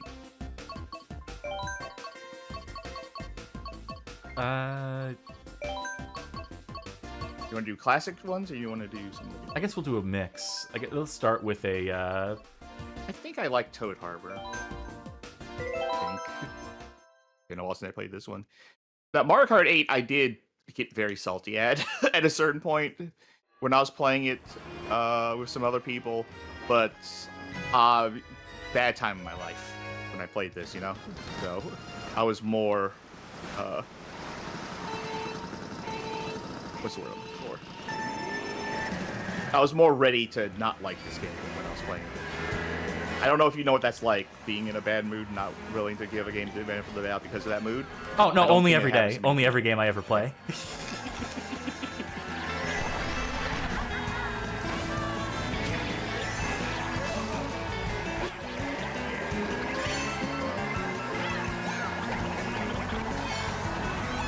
Mario Kart. Yeah.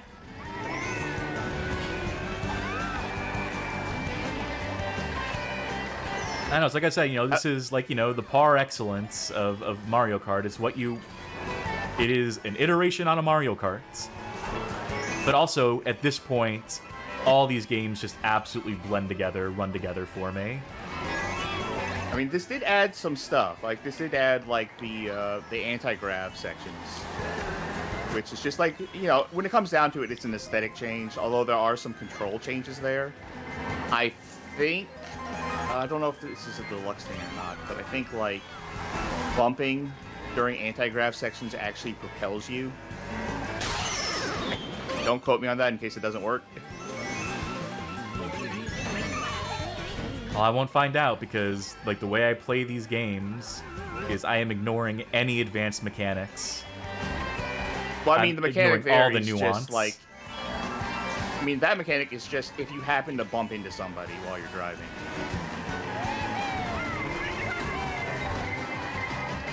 Like, I am making a deliberate and conscious choice, even though there was a highlight my message from Johnny who said if you tap the jump button while you're going off of a ramp, and I'm just like, no thanks. I opt out. I don't like jumps and tricks in these kart racers at all. I get why they exist. I get that they're trying to complicate this thing that just should be beauty and simplicity. The thing that it gives you is like a small boost. Yeah, and I wish it didn't. I don't want more things to think about. I don't want to have to be like approaching everything thinking about the best possible way to maintain the maximum amount of speed or to get the most benefit out of it. Just personally.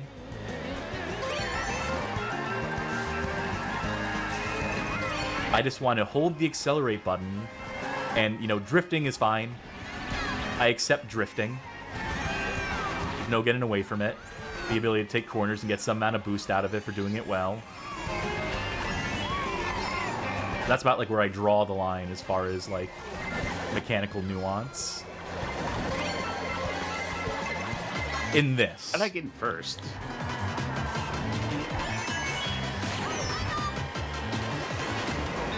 Like, in my mind, like, items are the great equalizer.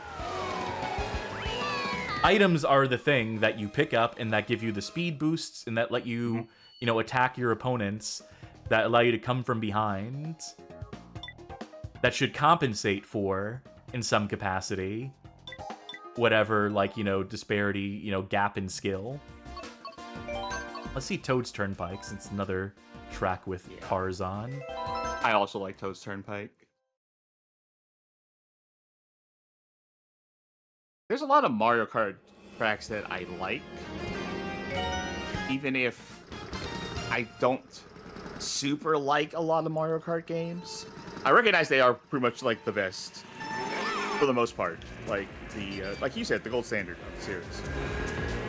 But like, I can't think of too many Mario Kart games that I would say, oh hell yeah, I'm gonna play that again. Like DS is the one that comes to mind, right? DS. 64 for me. 64 I'll play. I'll play 64. But like the one I would get excited about playing would be you know, DS. Hey, you know what I'm seeing on this track? It's supposed to be like the N64 track. I'm seeing like cars that have ramps on them. I'm seeing like the visual upgrade is fine. But this is not the N64 track. Yeah, they did for this game at the very least. I don't remember the Wii game. But they did like update the tracks. Like, yeah, you see, I'm on an anti-grav section on this thing. Yeah, and then this ain't. Don't call this Toad's Turnpike. I mean, it's essentially like Toad's Turnpike 2. Call it Toad's Turnpike 2014. Don't call it Toad's Turnpike N64. Well, the N64 is just like a thing off to the side that says this is where it originally was. But no, I understand doing this because, like, how many games have they, you know, done thus far and, like, returned the same tracks over and over and over again? Like, that was a complaint that you had about how they keep bringing back the SNES. Oh, yeah, they just shouldn't bring back those tracks, period. Or, you know, they should reimagine them completely to the extent that they're just making new tracks. And at that point, just make a new goddamn track. Well, okay, what are your thoughts on Nuketown? It's overexposed to fuck. The aesthetic changes that they make to it are about the only welcome thing, because at least it shows that they're not just copying and pasting it. But ultimately, it's a bad map, and at least they've kept it consistent, so it's consistently bad. But it's also the only map anyone plays. You know, when it is available. I mean, that's its own problem. Yeah, it's its own problem.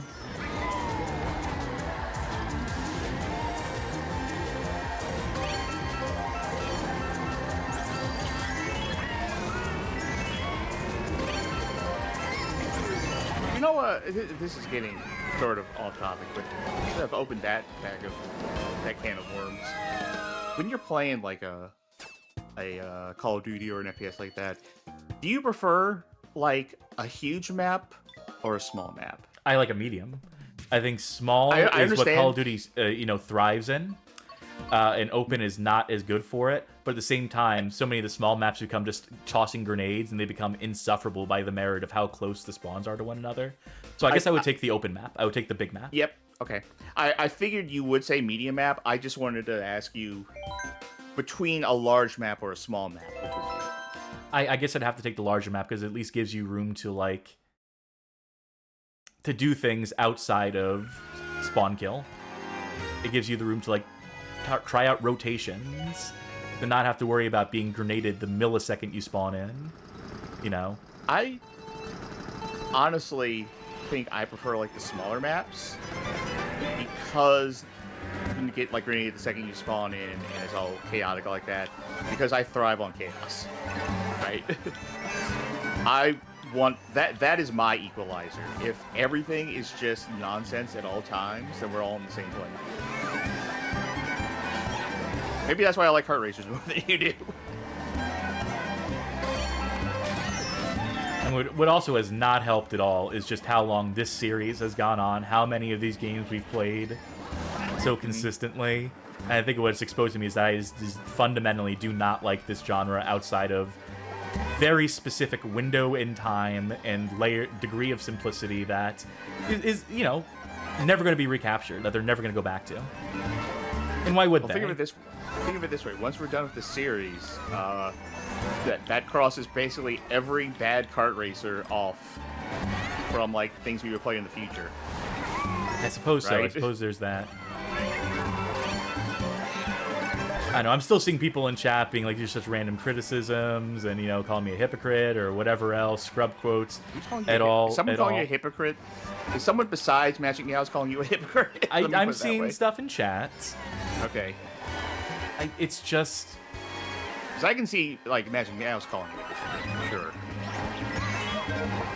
You know, because they love you. Sure. It's just... I don't know. I look at this... And I'm not one to wax nostalgic. I'm not one to live in the past. In fact, living in the past feels like slow fucking death to me. Like, there's a degree, a taste of nostalgia, a certain vein of it that, to me, just, like, feels like regressive, living in the past, like, permanent adolescence. So I have a lot of thoughts about, like, the past and that. Thanks for tuning into our retro games. But... all that being said, there is something to be said for when these games were just straightforward that I miss. I liked this kart racer thing best. There was a beautiful image of it in my mind for a moment in time, and the deeper we get into this, the further and further we stray from that. And I understand that these sell like hotcakes, that they'll sell in spite of themselves, and that I am the outlier here. But at the same time, doesn't that speak to, is there not some demographic? Is there no one else in the universe who feels like I do? Who just, like, yearns for that simplicity in some capacity? Am I really that much of a fucking alien when it comes to this? I guess I am, because this sold, like, 500 million copies or whatever. And, you know, there's a lot of kids out there. Whether it's based on the quality of the game or just the fact that it is the kart racer for the console, that is one of the, you know, the current Nintendo console. You know, I can't really attribute these things to quality. I think that's a bit of a trap to say, like, well, it sold 500 million copies, therefore it's good. Therefore people like the direction. Of course you're going to buy it. It's Mario Kart. They own a Switch or Wii U or what have you. The game's going to get bought. I mean, here's part of that as well. Here's part of that as well, is remember, I have this game because it came with my Wii U. That does count towards units sold. Guess I'll take these blue tires. Wait, what are we doing here? What game mode did I choose? I don't know. I thought I chose, like, a battle mode or something. I don't think you did. I think we were just sort of autopiloting into the race. Oh, you did get battle. Why? Try it again. Maybe we were confused. Yeah, whatever. I guess team game... No teams. You know what? Shut the fucking CPUs off. Yeah. Round time 3 minutes.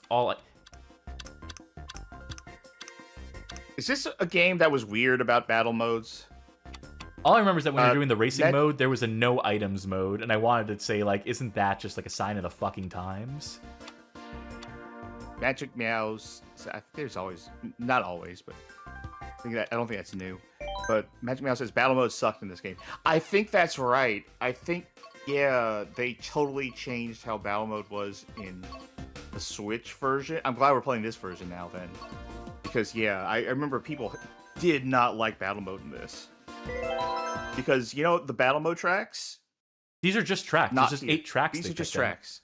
Yeah, this is just... We've played games like this and complained that this is a shitty system for a battle mode. Yeah, I was wondering, like, the complete lack of options, like, really threw us as we were getting into that battle mode, didn't it? Or the options just mirroring, it's like, standard... Yeah, we thought we accidentally picked a normal-ass race, but no. And look, there's no, like mini-map either, so I don't know where you are. Are we just, like, playing Joust, basically? Yes. Like, are we coming from opposite ends of the track and, like, approaching each other at, like, some... You know what we're playing? We're playing Superman 64 multiplayer mode, but worse. I was gonna say worse. I was gonna say don't insult Superman 64 multiplayer mode that way. No, worse, because at least, like, you always had some form of attack there, right? Once we get close to each other and engage... In a short time, your fate will be sealed, Once we get close to each other and engage, we're gonna have to disengage to go find a weapon. Or just choose one place to, like, center around. I don't even know if I passed you yet or not. I don't know if I'm heading towards you or away from you. Yeah, I remember now. This is the... As someone who hates battle modes, this is the worst Mario Kart battle mode, and I don't know what they were thinking. Yeah, like, this is just downright despicable. Are we driving in the same direction? I don't know. I don't know. There's no map. All right, I'll try to find you. I'm right by the starting line. I think I passed the starting line recently. Yes. Okay. On guard. This is 0 out of 10 material for the multiplayer mode. Yes. Absolutely. Abso-fucking-lutely. Alright, now we go find a thing. Again, not a meme. I'm not doing the Angry Video Game joke like we use... Angry Video Game Nerd joke like we usually do when we say this. Literally, what were they thinking? I guess their school of thought, all I can think of is that they just thought, like... Who gives a shit about the battle mode? Everyone's going to be playing the online in this. People are playing a racing game to race. I personally do hate the battle mode, but you know what? At least put it there for the people who do like the battle mode. Yeah, wow. 0 out of 10. Yeah, that's awful. Are any of these tracks like anything? No. Imagine no, Yoshi Valley. Are you fucking kidding me? Oh, imagine Yoshi Valley. Pick Yoshi Valley. Let's do it. Let's burn this shit to the ground. Unfucking real map choice. Track choice for this. How much do you think this is going to lower the overall rating of the game, this being battle mode? To me, a lot. Yeah, I am inclined to agree with you. Even as the battle mode hater, this is unacceptable. Oh my... Alright, find me. Oh, by the way, this is what the gamepad looks like. We didn't show this off yet. Hey, check it out. There's the map. You want to see what the map looks like? Here's what you get for the map. And bear in mind, only one player gets this. Player one would have this. Stop. Put the map back up. That's how we're going to play this. I got you. Fuck. Coming. Wait, I don't think I have an item. I gotta go find an item. I'm reversing right now. Alright, I think I got an item. I think you did. I gotta turn around without falling off the track. I think I did. So player one gets this and no one else. Okay, I can see what items we have, though. Oh, I think I ran into something. Alright, I'm down to my last one. This is literally more interesting than the way it's actually set up.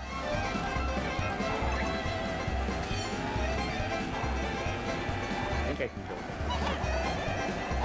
I missed. Oh, I missed. Okay, don't fall off the track. I really hope I'm... Okay, no. Forward. Okay, good. You found something. It's a green shell, so it's effectively worthless. 3 green shells. Ah, I was hoping to run into you. Okay, don't fall off the thing. I missed every single one of those. Yeah, funny thing, not being able to see 3D space and just having to rely on this is that it's not great for. Yeah, what were Nintendo thinking making this the way you play the game? The only way to play this. Where you're aiming. Now imagine you could play this with no items too if you wanted. Yeah, how? Wait, there was a no item option. How would that even work? I understand that you're trying to let me hit you. I don't think it's gonna... I just want this over. I'm trying to find a way to make this over. Of course, I've somehow found the spot that is entirely walls. Oh, we're gonna run out of time before... This is some lazy fucking shit. I'm gonna cut back to... Ah, well, damn. Oh, no wonder. I was in the... Again, just horrible map choice. Horrible choice to destroy this mode. To completely annihilate this mode. To gut this mode for scraps. I really had, like, completely blocked this mode out of my memory until I saw what was happening. Because I remember the reaction at the time from people who were looking forward to this game really was like, what the fuck? No one liked this. Yeah, and rightfully so. Wow. I don't care what anyone says about my criticisms about, you know, this, like, you know, the whatever. But if you disagree that that's not the laziest, hackiest, worst, most despicable shit, I don't even care if you like battle mode or not. Charky, you hate battle mode. But you can agree with me that for anyone who liked that mode, this is just a giant middle finger in their face. This is Nintendo shitting on those people. Literally. It would have been better if they literally left out battle mode, I think, than put that in as battle mode. It would have been more honest. Yeah. That's fucking wild. How would no items work? That was an option. What would that... Like, we're not going to do it, but I really want to know what happens if you select no items. Oh, boy. Well, we still have more games to play tonight, believe it or not. Yeah. Including our next game, which is Super Indie Karts. Developed and published by One-Legged Seagull. How many of those characters do you recognize on the screen right there? 2. Mutant Mud, and then that's like a Freedom Planet character on there, right? I recognize 3, because I think that's Burrito Bison. So, and I cannot see who that is in the back. A little bit of backstory on this game. This game initially is kickstarted in 2014, comes out in early access in 2015. In 2025, this game is still in early access. Not abandoned. They still work on this, but it is still technically in early access. And people are not pleased with the progress or lack thereof that has been made on this game. One of the most egregious things I have seen, one of the most common refrains and complaints, is the fact that this game features no online multiplayer. In the year 2025, there are games you can get for free, the likes of Sonic Roboblast, that are built around the online multiplayer. Is that on our list? No, it should be. Maybe we put that in the catch-up episode, I don't know. But, so yeah, there is... new for the catch-up episode, but alright, go on. There is just a lot of, apparently, like, really sour feelings about this game. When this game launched, it was in a far more primitive state as well, I'll say, that the tracks were mostly flats in the way this was mostly trying to be like a 16-bit, an homage to, like, Super Mario Kart. But then as time went on, this game has now become, like, more elaborate. It has become more, like, visually interesting. The tracks have become more, like, interesting from a design point, which I think that stuff has been received well enough. But it does go to show that this game is, like, in basically an unending state of flux. I'll say this game is $20 on Steam, for what's that is worth. How many people are playing it right now?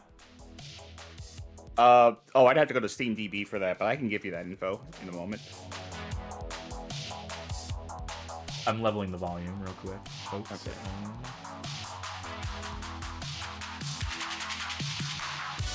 So, you know, I want to go into this game and give it some benefit of the doubt, but I have to address that stuff at the top because, again, viscerally negative reactions surrounding this game from certain corners, and I can't say I fully disagree with them in some of the complaints I saw. So Steam charts info, 0 players right now. I'm just need to wait for that to update, I guess. Funny that when there's no online multiplayer. Also, it defaulted me to player 2. You know what? Because I'm connected, and it's weird like that sometimes. Go ahead and try. Okay. I'm player 3. Interesting. Yeah! So, what I gather is that player 1 is permanently keyboard bound. That makes sense. Bad, but makes sense. And as such, every single like UI element defaults to the keyboard controls for some people. That if I move my mouse, you know, or like whatever, like the case may be, that, you know, I could try to set icons or whatever there, you know, for the menus, but at least it seems to be sticking for me. So I guess I dodged the bullet there. We have Grand Prix, Single Race, Mission Mania, your challenge mode. So I will say that 0 players are 1 right now. 4 24-hour peak, and all-time peak was 7.5 years ago with 11 players. That's not good. And again, like, I don't want to...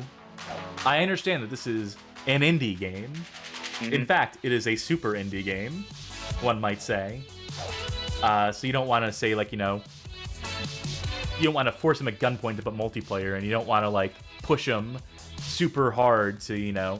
But...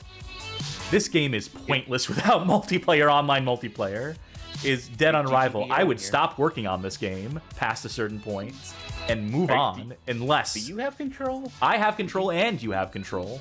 Yes. So let me start with the single player. And the games they're from, yeah. Yeah, so we have Turing, Max, Carol-T, Sash Lilac, Cannibal HD, Joan Aguacate, Leah, Duck, Big Earl, Toe Jam, Burrito Bison, Tesla Kid, Roy G. Biv, The Knight, Cian Hugh, Orange Val, Moon Man, The Fishy, Pip, Dream Fiend, Bart, Clue, Brick, Timber, Toto Yellow, Yolk, Chubby Snow, Clive and Wrench. And then if I go into this, they hide all the Kickstarter backers here. So, Purcell, Shady, Penguin Ennis Rex, and that's it. In fact, I think some of these... I said both of them too soon. It was 3. I think you can, like, you know, some of these characters, some of the alternate skins do end up being different characters, like Cannibal HD, right? Yeah. I feel like Cannibal Guy should just be running. Yeah, he should be on his feet. I recognize a few of these characters. Some of them I absolutely don't. I don't recognize the games that some of these people are from. But, you know, I'm sure this will pop the indie community. I feel like calling Toe Jam and Earl indie is really pushing it. Yeah, I don't know Clive and Rich. Freedom Planet, I love Freedom Planet. I'll go with Cannibal, because they're monochrome and dull in a way that I am. That my tastes align with.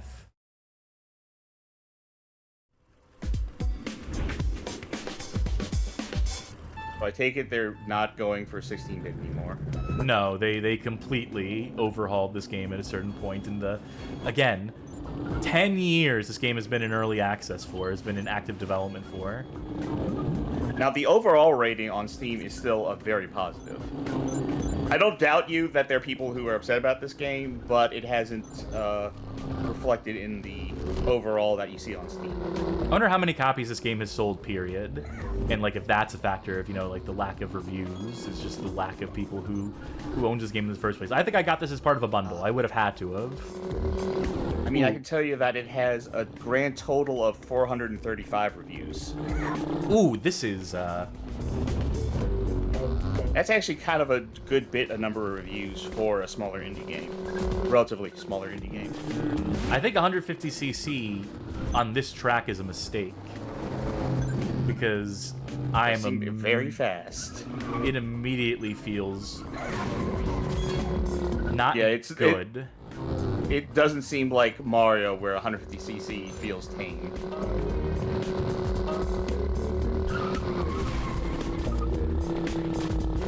there's also, like... I didn't have time to react to that. I don't want to say, like, weird... I don't want to say magnetism, because you're going to think of, like, the Hello Kitty game we played earlier, and the magnetism in that. But there is, like, some weird feeling to the turns that I am not gelling with. Whether I'm drifting or not. Hey, if you want some good news, by the way, for tonight, every game's looked great over Parsec since that original thing. Well, that's good. It was just El Chavo Karts. The best game of the night. No, we did play Mario Kart. It was good. I don't know. Oh, the ramp just disappears. I thought I could at least, like, use, like, the low ramp and, you know, maybe not be... I know I spent, like, almost the entirety of Mario Kart 8 trying to defend or talk about kart racing to you in terms of, like, separating the game from, like, the group of people you play it with. But that battle mode really soured me on that package. Especially for the hindsight of having played Deluxe. Magic Meow says, I still need to play Freedom Planet 2. I bought that ages ago. Same here. I really need to play Freedom Planet 2. I fucked up the start of the race. Will the game give me the opportunity to catch up, or am I just fucked? If there's a great, like, equalizer item, maybe I have a chance. The AI rubber bands real hard, maybe. Like, these tracks look great. They're nice and colorful in the way that, you know, like a Mario Kart track is, while retaining some of that darling indie sprite retro pixel aesthetic thing. I also don't like the camera in this at all. Cameras have been intense. I'll say that it does get speed across really well, also by virtue of being very, very actually fast. I think the second you take away the guardrails from these tracks is the second I am, like, turning, like, very harshly against this game, because the amount of bumping into walls I'm doing feels egregious. I think maybe, you know, we underestimated what 150cc in this was. There's also a 200cc, so I didn't even pick the fastest. It gets faster. But also, there's, like, some bad corners here where you're going over the sides of the screen, where there would be invisible walls, typically, just to keep you within bounds. I get the feeling that the way they might have intended this is to actually start on the slower speeds, so you get the layout of the track, and then go faster, so you kind of maybe have a more advanced, you know, knowledge of where these turns are going to be. Calling a mulligan. Also, I need to rest room, so I'll be right back. Yeah, I'm gonna try. Let's turn the speed down and pick a different cup, perhaps. Okay, so these are the Ultra Cups.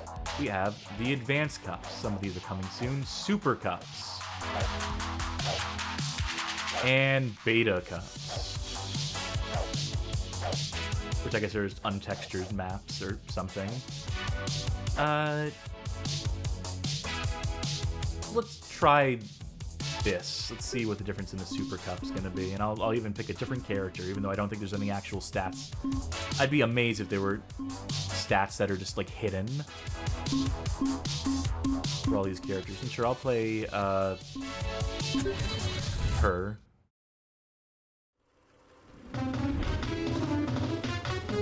Hey, you know what aesthetic I hate? This shit.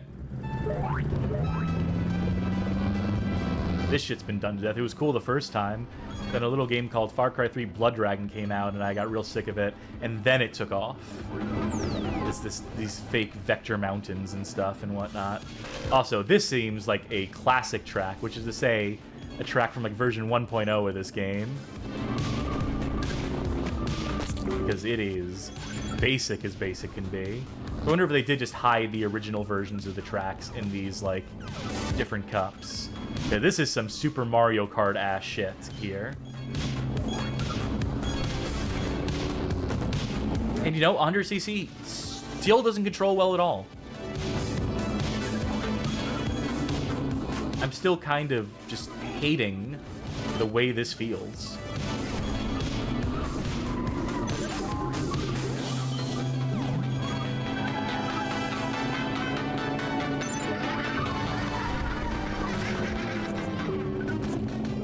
thought that was the final lap.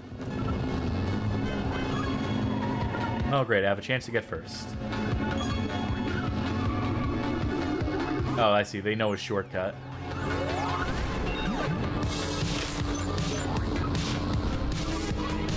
Hell, it was worth dropping difficulty down a little bit to see how the speed would affect things.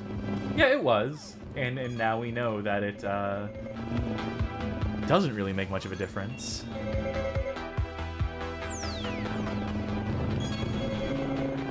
Let me try one more of these tracks in this circuit, then I want to get you in on this and see how you feel about it. Oh yeah, this is where they hit all the original tracks. Oh, this is, yeah, just a Super Mario 64 track. No, not a Super Mario 64 track, a Super Mario Kart track. No, I mean, SNES, right?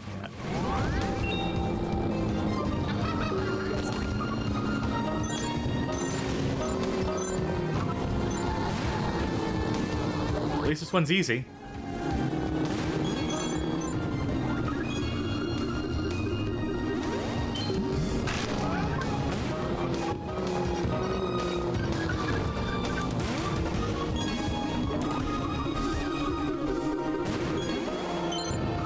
At least this has, like, 3D objects in it, so, you know, it's not... It could be worse. It could have been, like, full Super Mario Kart and had, like, tiled items. In fact... I seem to remember a setting. You turn off 3D walls.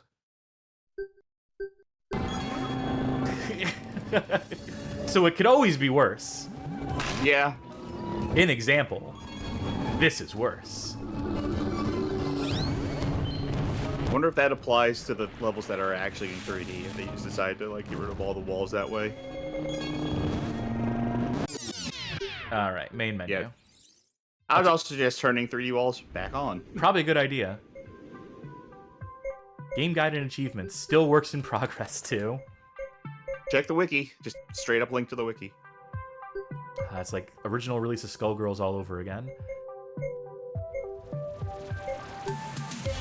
Okay. Multiplayer. Battle Mania. Split screen race. Split screen GP. We'll skip the split screen GP. We'll do... you have a preference? Not really. I'm gonna keep it 100. Yeah, I'm just looking at these and I can tell that these are all the classic track. Let's see what advanced is then. Well, some of them aren't here.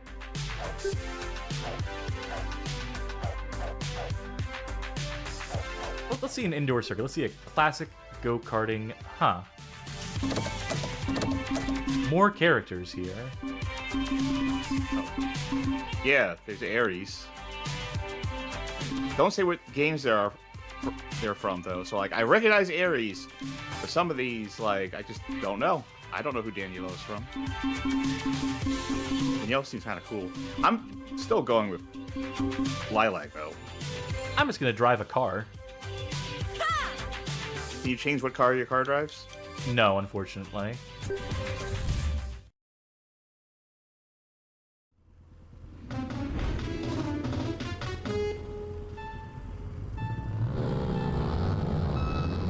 No CPUs to worry about. Oh, no, there they are. What am I control? Cross to accelerate. R to jump and drift. L1 to use item. That's it. Seems to be.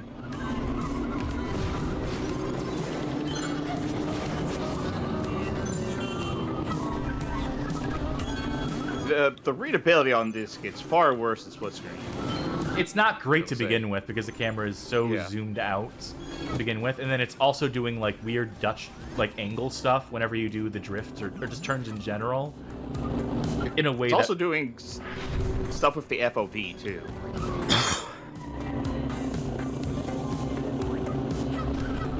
Sorry, I interrupted you. You want to finish what you were saying about the Dutch angles? No. It's just I just not. I'm not cottoning to this. No, I can't say my first impressions are very good. like, it's great that it's colorful and that it's, you know, an indie jamboree. They got all the indies together, all the legends of the indie space. Except, you know, that's not really true. I don't want to be dismissive. I'm sure, like, you know, there are some genuinely great games and great characters from great games being represented here. But there's also characters that are conspicuous by their absence, especially for 2014 era of the indie renaissance. Like, I mean, there I'm could have thinking been of people who just didn't want to get on board, right? Yeah, you know, I'm thinking like Fez, Braid. I mean, not to say anything like, you know, do I love those games? Not necessarily. This isn't me like yearning for Jonathan Blow to have his imprint on this game or whatever the fuck. I could easily see Jonathan Blow looking at this and saying no. Not even looking at this, I guess looking back then, but right? Yeah.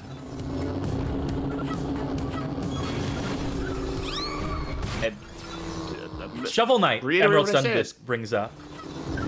Yeah, where Shovel Knight you think would show up in a game like this? He's Yeah, that's true. Definitely cameoed in plenty of games.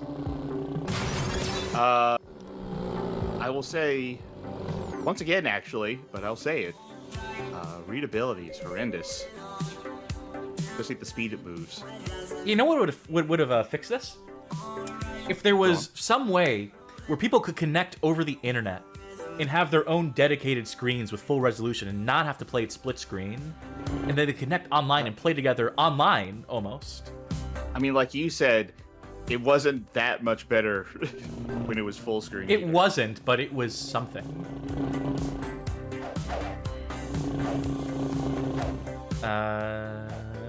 That's a work in progress, huh? But let's try the first track in the game. Why are the Ultra Cups almost entirely fold out, but the Advanced Cups are Because I'm mostly telling you, the missing? Ultra Cups were the original tracks that this game released with, and they've been working to make tracks up to this level of quality ever since that day. No, I think the Super ones were the first release ones, right? That you said, the ones that look like Super Nintendo ones? Maybe. Was that called Super? I think that was Super. Ultra is like, you know, the one with the Toe Jam and Earl one's the one we're doing right now. And then in between the two was Advanced, where like most of it was work in progress stuff. That just seems like weird that in between the middle option is the one that seems to be missing the most stuff. I know you've already complained about the FOV, and rightfully so, and just like the readability of this. It feels like I'm playing this game a mile away from my screen, even though I am flush plumb up against it. Oh, it's worse for me actually being a mile away from my screen playing this.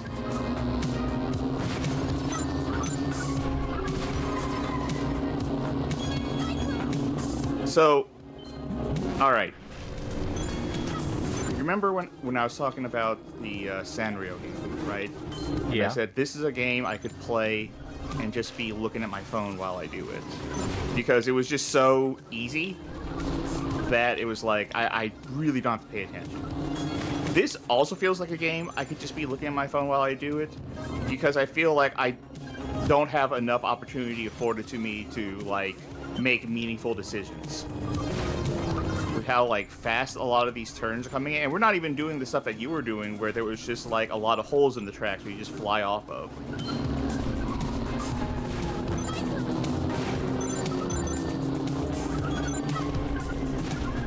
You know, like, for as many criticisms as we levied against this, there's still the part of me that's been biting my tongue, because this is obviously an indie game.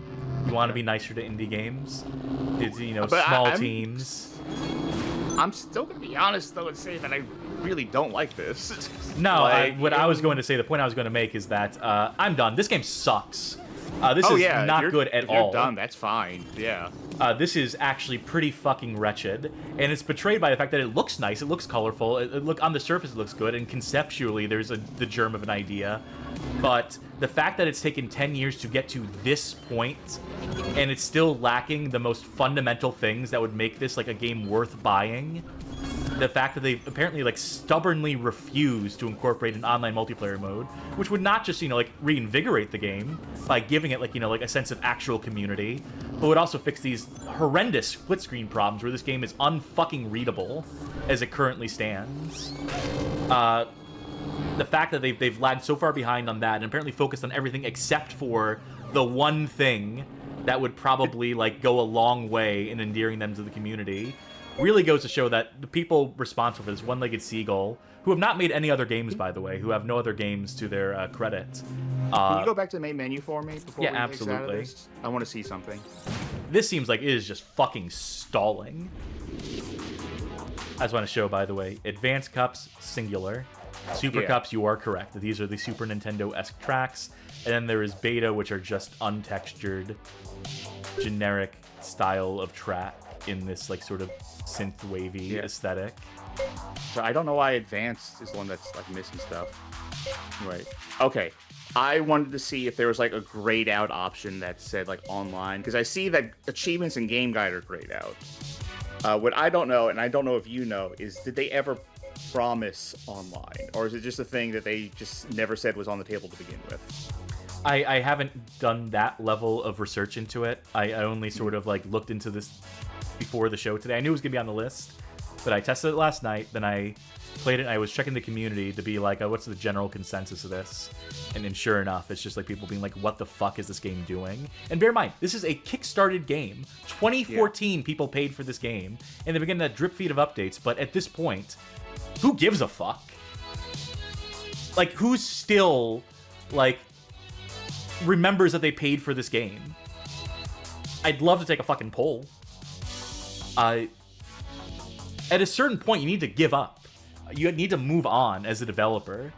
This game, without that online especially, has no fucking legs. And selling it for $20 in the modern day, continue to sell this for $20, I'm sure it goes on sale, I'm sure it shows up in bundles, whatever. But horrible business sense.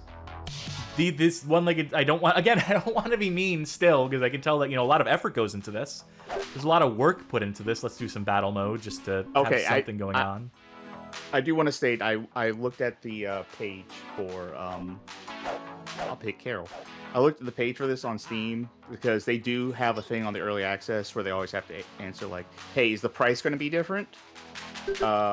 Whoa, that seemed to go through a lot of stuff. It says, the game will have its price increase gradually as more sweet content is added, and after leaving early access, the price will be raised 33% more than its current early access price. This person has no idea what the fuck they're doing from a business perspective. I would seriously recommend this guy get some fucking management in his life, which is say someone who can like tell him like how to make money off of video games, because this shit ain't gonna cut it. Like, you know, it's a, you know, indie games can make money. You know, in 2014, you know, it was maybe more of like a dubious prospect, you know, where people were doing it for the love of the game. But if you want to persist in the industry at this stage of the game, you need to up your business game. You need to, like, stop living in the fucking past. Or the internet existed.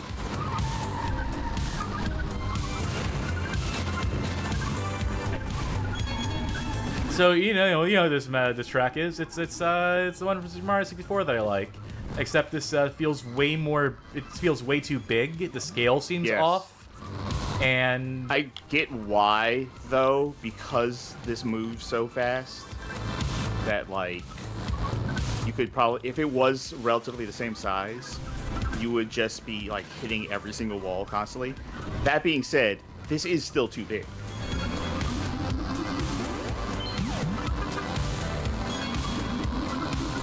But it also exacerbates the problem of this mode making it hard to aim.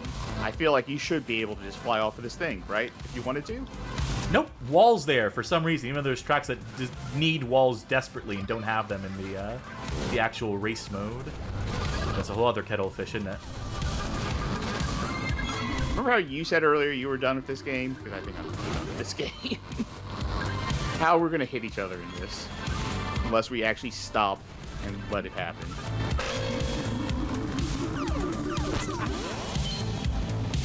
One. Oh, I guess the guy in the center was. I don't even know what was in the center. Oh, there's a fella. I'm sorry, did I say a fella? There's freedom. Planet.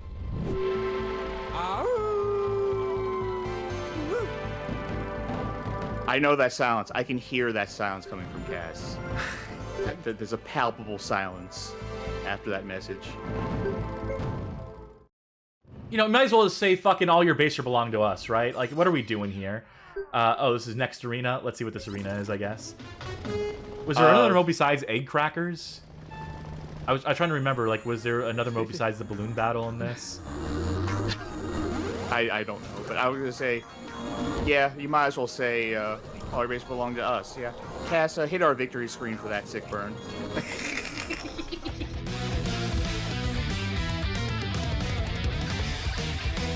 I hit the your winner screen. I didn't hit your sick burn screen.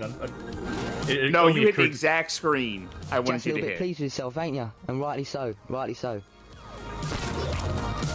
You picked up what I was putting down perfectly. So this is like almost like a jousting map. I could see how this one would work better for multiplayer. This is almost a novel idea. The problem is that I have not seen you at all, so there's something I've been right behind wrong. you this entire time. Yep. Honestly, I think this map could work in like a real like video a Mario game. Kart or a better kart racer, and it could work. Imagine if you had like 4 or more people in this, which would probably be better facilitated if this game had online.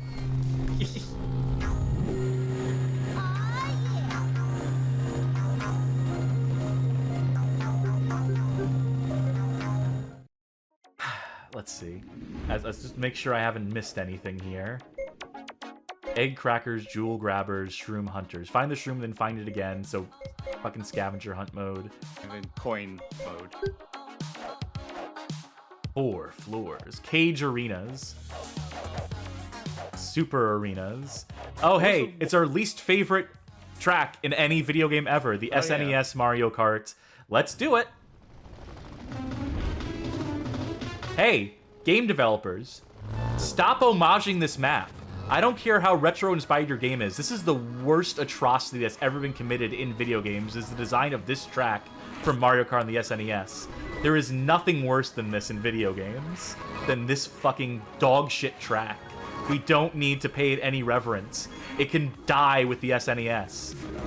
Leave this shit in the fucking landfill.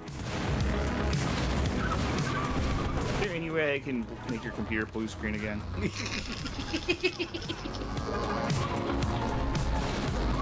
I don't even know where the thing is or we're supposed to be getting.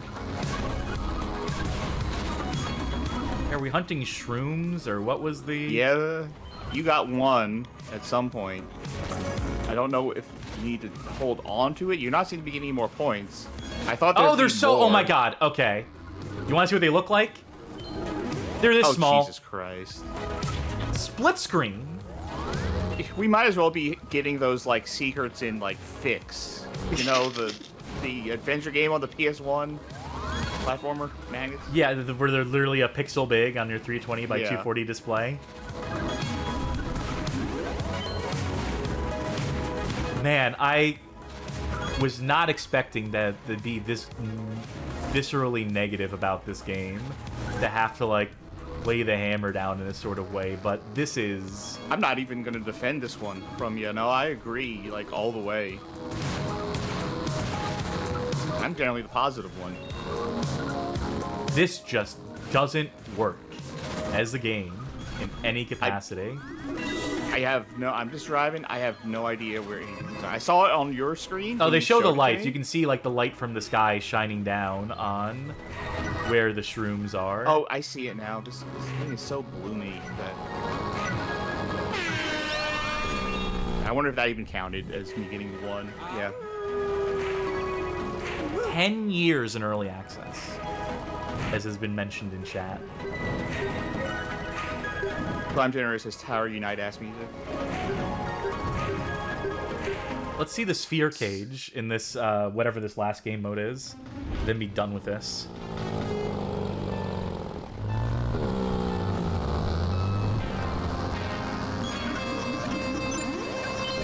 Oh god. Remember how I was complaining about how it was hard to get the coins in that fucking... What is this song?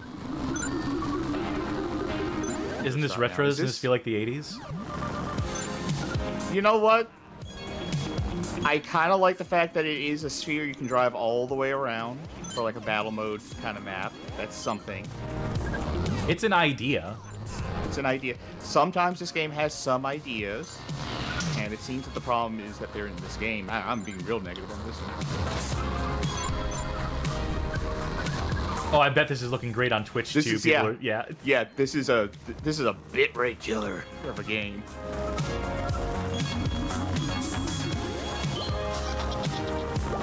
If I drive in a straight line, eventually I'll be collecting these things. Just hunting them down. I'm honking my horn. What button is that? Item. Use item when you don't have an item. Oops. Oh wait, that's not the use item.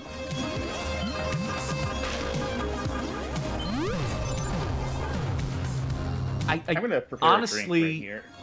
Oh, what was you go ahead, please. Oh no, I'm just saying I'm gonna prepare a drink while I'm doing this. Good time for it. Go ahead. What were you gonna say? I already forgot.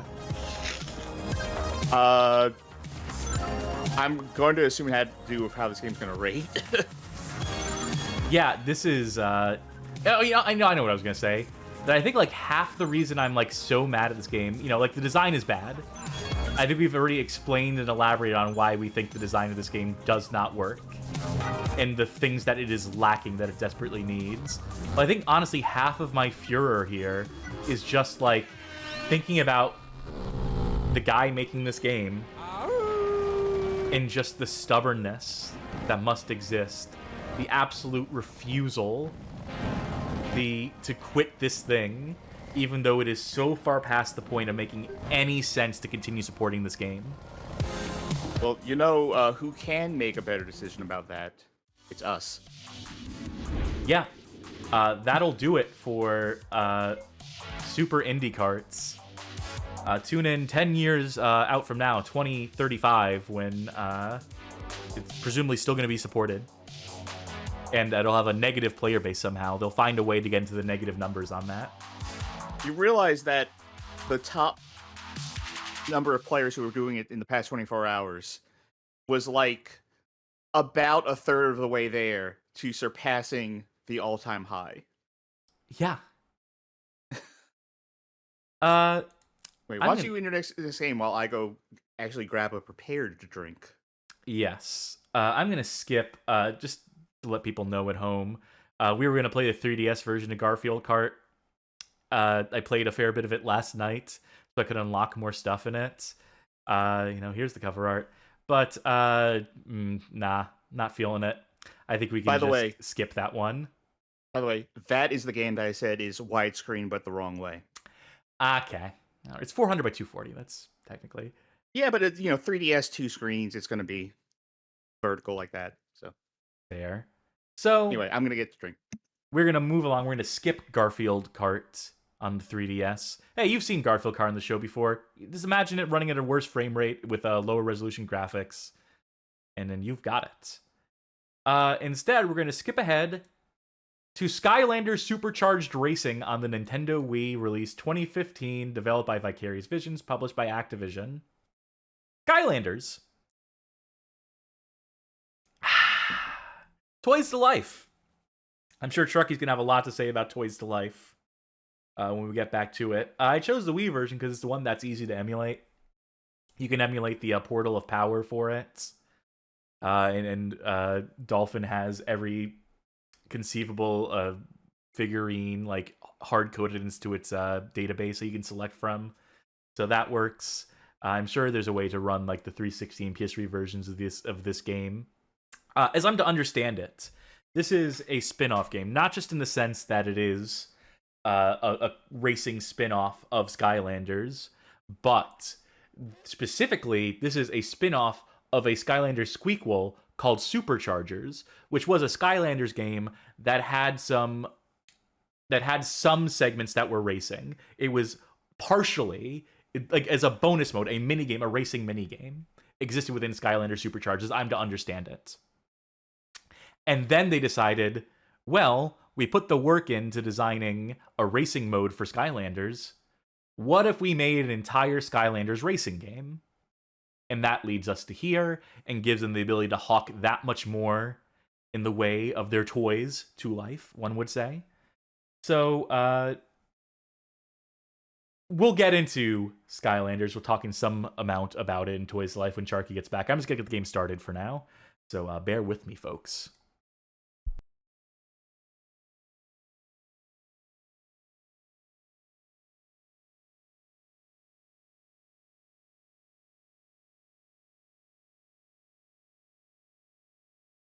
Nope. Of course it's the wrong. Of course, Dolphin will always hook into the wrong Dolphin window. Or OBS will hook into the wrong Dolphin window. There we go. Okay. So, behind the scenes, within Dolphin, there is a menu. If I go to Tools, Emulated USB Devices, Skylanders Portal, I'll go ahead and show what this looks like, just for the benefit of folk at home. So you can see like what it is to interface with this game in emulation. And, you know, because it's Dolphin, the UI is okay, honestly. I mean, I guess there's plenty of filter options, but, you know, just having a straight up list on the right color coded. The color coding there is to indicate which series, which game the character toy in question comes from. But yeah, I mean, I guess I can't think of a better way to do this. I know of a worse way. MAME, if you try to do Hyperscan, Mattel Hyperscan, is it Mattel that did the Hyperscan? Who did the Hyperscan? I think you're right. Anyway, their interface for that is using like the MAME UI to sort through every single card for every single Hyperscan game. So that's... It was Mattel. Yeah. So anyway, that's just to show that it could always be worse. That's to demonstrate it could always be worse. Now, potentially a worse way we could do this is if we were to plug in my actual Wii U and use my actual Skylanders, because I have this game. Not this version, I have the Wii U version, which I believe is actually the full game and not this just racing mode thing.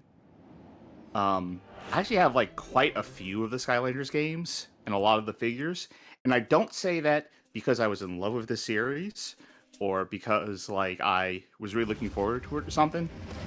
I have a lot of this because I worked at a Toys R Us and I had a deep discount on all of the Skylander shit. This was always going on deep sales. So I just ended up getting a bunch of them. And they're okay. They're okay games. I played almost none of SuperChargers, to be honest. But that one did come with a Donkey Kong amiibo. So I had the Donkey Kong amiibo that way. 3 cups. Magic Meow says, I remember when Skylanders first came out. For some reason, Jeff Gerstmann was obsessed with it and collecting all the figures. Yeah. Tours. I believe this game is more focused on the tours than it is just the idea of traditional cups. I think they more intended for you to treat this almost like a campaign. Mm-hmm. Wherein you race through the tracks. Yeah, because this is one race here. I'll go on to the next one. This was a... You mentioned it, but this was like the real version of SuperChargers is an adventure game with racing parts in it, and this is just sort of reimagining that with like, what if we just did the racing thing? Like almost in a way like how Sonic Unleashed took out all of the open world stuff. Mm-hmm. Kind of. They just like, what if we just boiled this game down to its like most basic part? Now I'm expecting. There we go. This is what I was waiting for. So, to be clear, for those who do not understand the gimmick of Toys to Life, because some people may not, some people might not have been around for this, these games, not optional, require the use of peripheral toys, accessories. Specifically in the case of Skylanders, little figurines with, I almost said NFT, but, what is it? MFC? What's the type of scanning that it does? NFC. NFC, thank you. That are at the bottom of the statuettes that you place onto it. And in this way, they're also able to track stuff like levels and so forth. Mm-hmm. So you can level up your characters and whatnot. So, functionality, I think, is actually kind of a cool system because it allows you to take characters from one game, to the next and keep all their levels. Yes, And, I agree that there all that. is the germ of an idea. That and if you are someone who's bought into this ecosystem, it is a neat idea. I disagree with the part where they are absolutely necessary, where if you did not have a figure in Portal, you could not make it past the screen. That there's no just, hey, my friend wants to play this game, and I only have my one statue. So, sorry. I want to say that... did the games come with They two must have. They must have come statues? in. I'm trying to remember. Unless you got them used. Unless you just got them used, on yeah. its own. Do you have a favorite character, by the way? Do you have a favorite Skylander we can put on this portal? Oh, God, what's her name? Nyx or something like that? Maybe? Nyx? I'm trying to remember her. Hex, that's it, Hex. Alright, are they in the original game? Yes. Okay. Let us put Hex on the portal. Yeah, take a look at her. Fear the dark. Yeah. Cool. Granted, she's not a, supercharged character, so she's going to be super weak. That's fine. Theoretically. Now we need to place a land vehicle on the portal of power.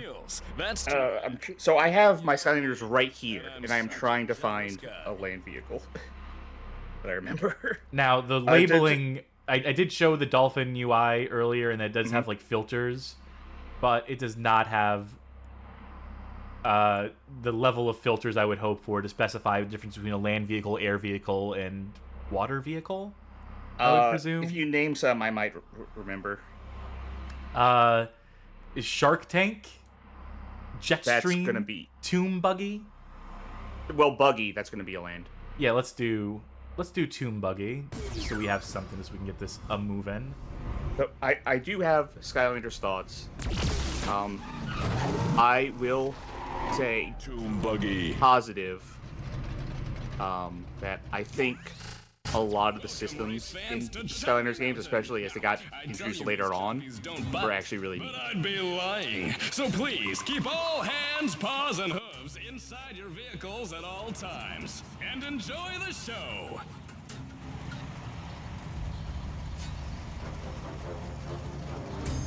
So, like, as they went on with the Skylanders games, they introduced, like, more and more complex stuff. Like, after the first game, they had, like, giants, and the gimmick was that they were just really big figures.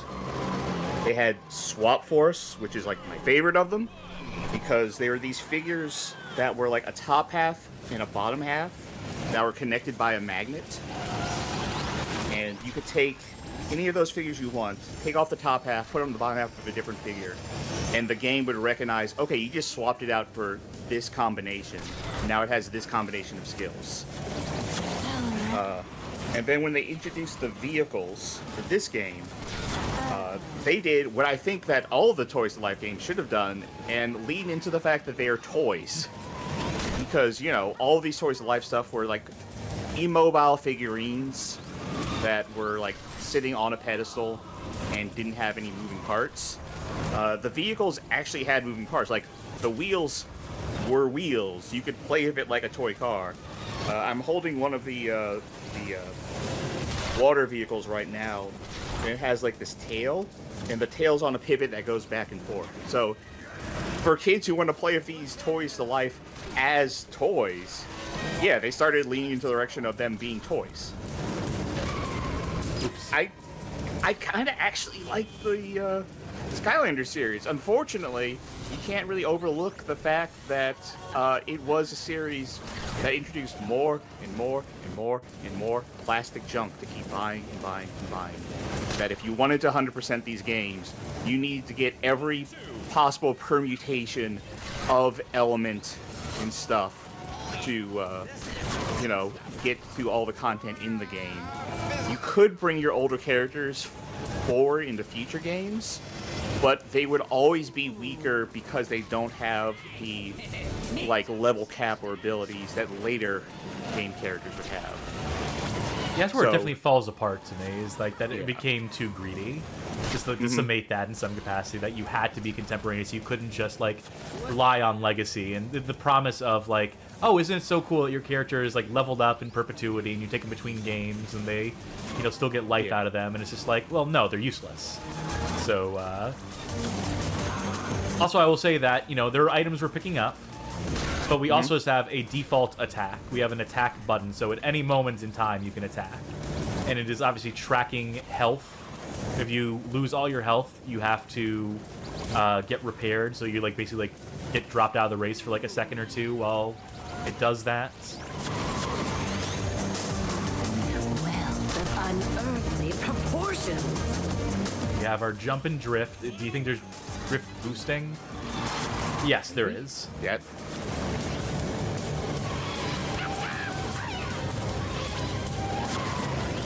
It doesn't feel bad. So, it doesn't feel great. By the way, that Hex that I said was my favorite figure. I don't know how many I have left, but at one point in time I had 20 of them. Because, again, I work at Toys R Us, I got super deep discounts. So I could buy like 20 of them for like less than $10. So I just had them in my car, and I would just give them to people. Like, one time I was at a local sort of LGBT group thing, sort of like a support group thing, you know, as I was figuring out stuff for myself. And we were all sharing our week and stuff, and I was talking about, you know, a job at Toys R Us, and, you know, had an alright week. They had a pretty deep sale on Skylanders stuff, and I say, speaking of which, catch, and I just like pull one out of my back pocket and toss it across the circle at someone to catch it. I'm like, you keep it. The dark Good gimmick. begins. I reign supreme. I won, by the way. Good job.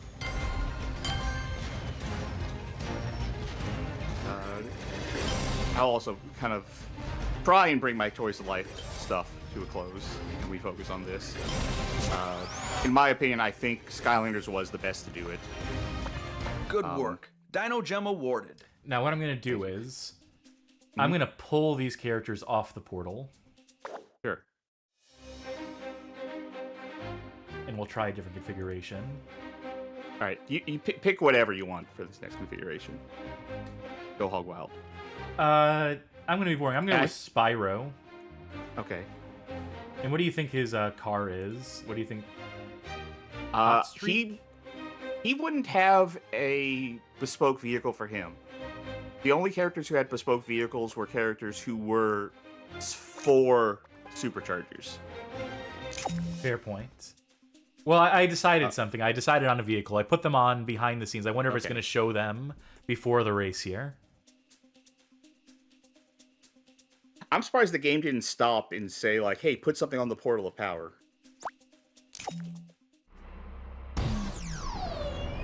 Okay, well, now it does it. All fired up. Yeah, that's the Spyro we know and love. Ugh. He looks like that. Fuck. I was trying to use... I had a clown cruiser. All right, what event is this? Is this air? I feel like usually the vehicles are named in a way that's pretty obvious. Sea vehicle. Oh, sea vehicle. Okay. How about dive bomber? Sure. What's dive bomber? Well, it's water. That's all that matters to me. Do I have this vehicle? Oh, I have this. Yeah, the little propeller actually spins on this. Again, they were going in the right direction with this last game by making them actual toys. Avast racers! As if things weren't dangerous enough. Anyway, as I was saying, to wrap up my thoughts, I think Skylanders was the best to do this.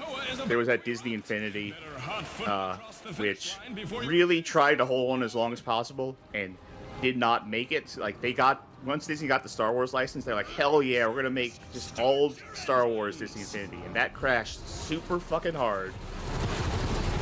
There was the Lego one that I guess at least that was Lego toys you could get. And I think like Sonic was in that one at one point. Sonic was in that one.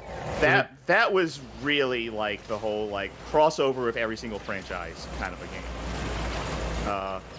The main thing I remember from it, other than the Sonic pack and all those crossover things, is that internally, in our system, one of the packs, which is like the Lego, whatever it was, Lego, it said Lego Go Fun Pack was the name of it or something, but in our system it was labeled as Lego Go FU, so I just always referred to it as the Lego Go Fuck Yourself. Ooh wee oo, Lego Go Foo. And I keep saying I need to listen to the Beatles again, just to remember what that sounds like. Not the Beatles, the Beats. What am I? Yeah. Fake ass band, the Beatles. Anyway. But I remember the last gasp of Toys to Life was that Ubisoft Starlink game. Yep. We've mentioned on the show before. But where they released it pretty much as it was dead. Like, it was done. So they released the version with the toys, and then they also released the deluxe edition that you could buy digitally that did not require a single toy. That was like, you know what, you just have everything unlocked. Screw it, we know this is dead. Which, you know, to what you were saying, like the problem was you had to buy into these toys. They had a version where you didn't. Friends. Thank you for the raid. Hey, Sasquatchus, thank you for the raid. Howdy. How was Drake of the 99 Dragons, by the way? I know that's what you were playing. Yeah, we were going to raid you afterwards because, you know, Drake, the 99 Dragons fan club president here, on this end here, so. Don't mind us, we're just Kursed kart racing again. Toys R Us was, not Toys, Toys to Life was an interesting period of time that had some good ideas in it, I think, and definitely did something to prolong the life of Toys R Us just by a little bit. I don't get into my brief time, and by brief time I mean 5 years, in retail very much. Let's just say I worked for a place that purported to be one of the better buys, one of the better places to buy things. And they had the gaming section there, and they had their, you know, wall of Skylanders bullshit that just collected dust past a certain point, and we still had them up, like, you know, 2 years after Skylanders is no longer a going concern. And it was always funny to me, and I don't think I ran up a single one past the year 20... I don't actually know what, I can't even tell you when I was working there. It's, I did a lot to remove that part of my brain, to scalpel it out, to forget all my retail woes. Squatchlo says, related to Drake of 99 Dragons, it's something. He's getting through it at least. You're saying you don't love it as much as I do. How long did we? Because we beat it in one sitting. I don't remember how long it took us. We did a 45-minute history section or something, maybe like 30 minutes, and then it took us like 3 hours because I was struggling. I was playing the Xbox version of it, where I'm familiar with the PC version, so I couldn't get my strategy for the final boss working, and so we spent a long time on the final boss. Yeah, the final boss. Hey, no pressure, but the final boss is rough in that game. I don't think I'm getting first. They're coming into the home stretch. Fuck, I'm really not getting first. So you know what was a scummy thing about this particular version, as Wii version compared to Wii U version, or just how both of them work together? Do tell. Was that, if I remember correctly, the only way to get the Bowser one was to buy the actual game for the Wii. And the only way to get the Donkey Kong one was to buy the actual game for the Wii U.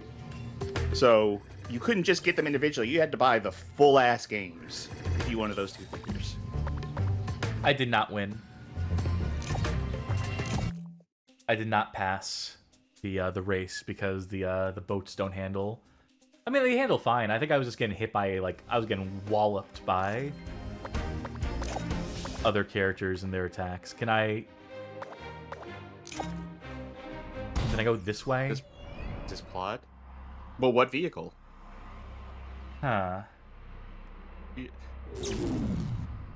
Of the air element. So, yes. When you said it's a water vehicle, that's all I need, that wasn't to say that's a boat. That was a water elemental thing. So I see, I have it filtered here. Air vehicles, there are 3. Jetstream, Sky Slicer, and Clown Cruiser.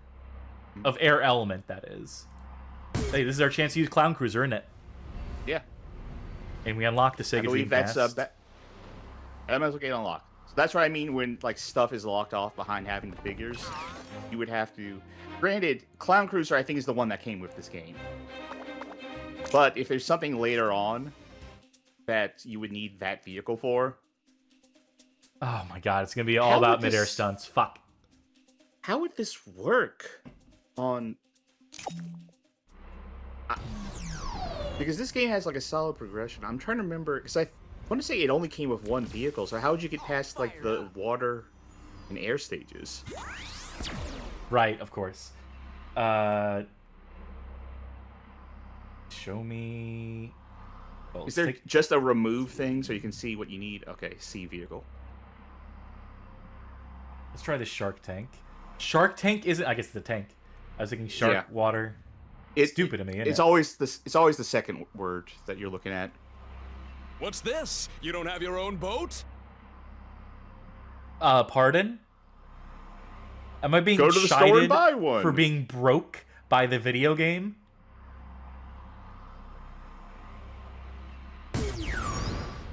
I picked Reef Ripper. Actually, maybe all the boats are water type. I don't know. I do know that, in general, that's how they get you with content in this. By the way, that's the one I was talking about earlier that Hale went back and forth. But generally, they'll lock you behind, like, oh, you need something of this element to unlock this next part of the game. And that's not the element that, you know, you got the game with.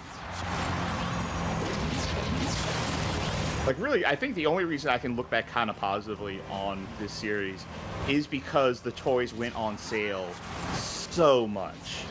And, like, even if you didn't get it on sale at, like, a Toys R Us or something, there were so many used ones at, like, a GameStop that, ironically, this was kind of a cheap series to buy into because it was so devalued. Because they wanted you to pay, like, $10 to $15 to $20 for these figures and cars and stuff, but they literally could not sell it at that price because no one would buy that shit. So it kept going on sale for like $2 to $5, which is why it failed. You know, because no one wants to pay that much fucking money.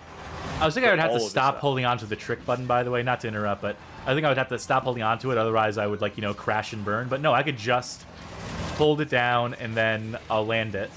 No matter what. So there's barely any challenges. This is barely a gameplay mode. There is one stunt.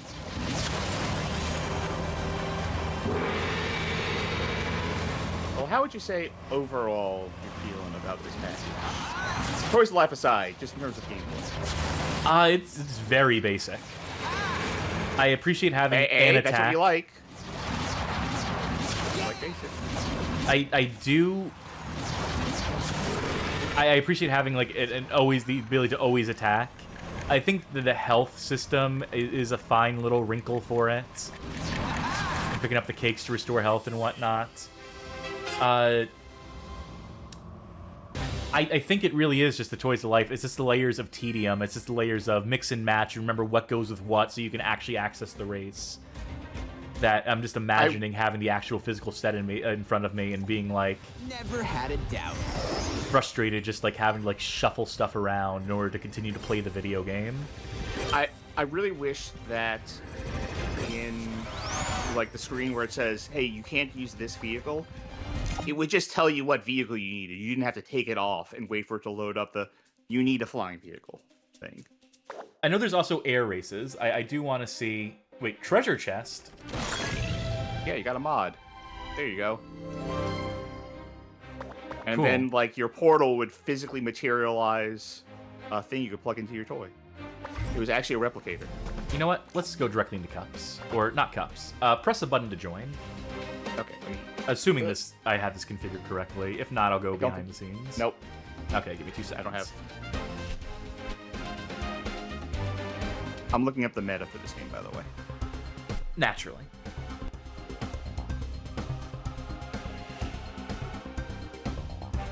People are just saying speed. Pick fast ones. I think I could have told you that. Okay, I think this should work. Okay. It's going to be janky because we're mapping like a Wiimote to our controllers, but I'm sure you'll figure it out. I trust you and your ability to figure things out. So Sky Cup? Only track we can select. Sure. Okay. Let's see here. How many toys can we fit on this portal? Which Skylander do I want to play as? You know, I'm going to stick with SuperChargers characters. Try and look at these names. Who appeals to me?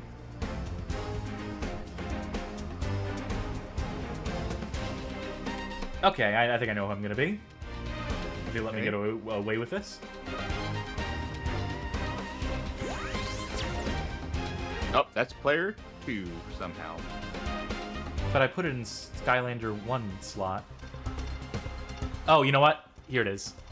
I can select that, and then who do you want? Oh, okay.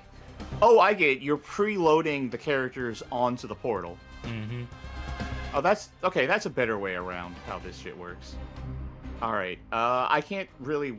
The text is too tiny for me to read, so just pick, whoever for me.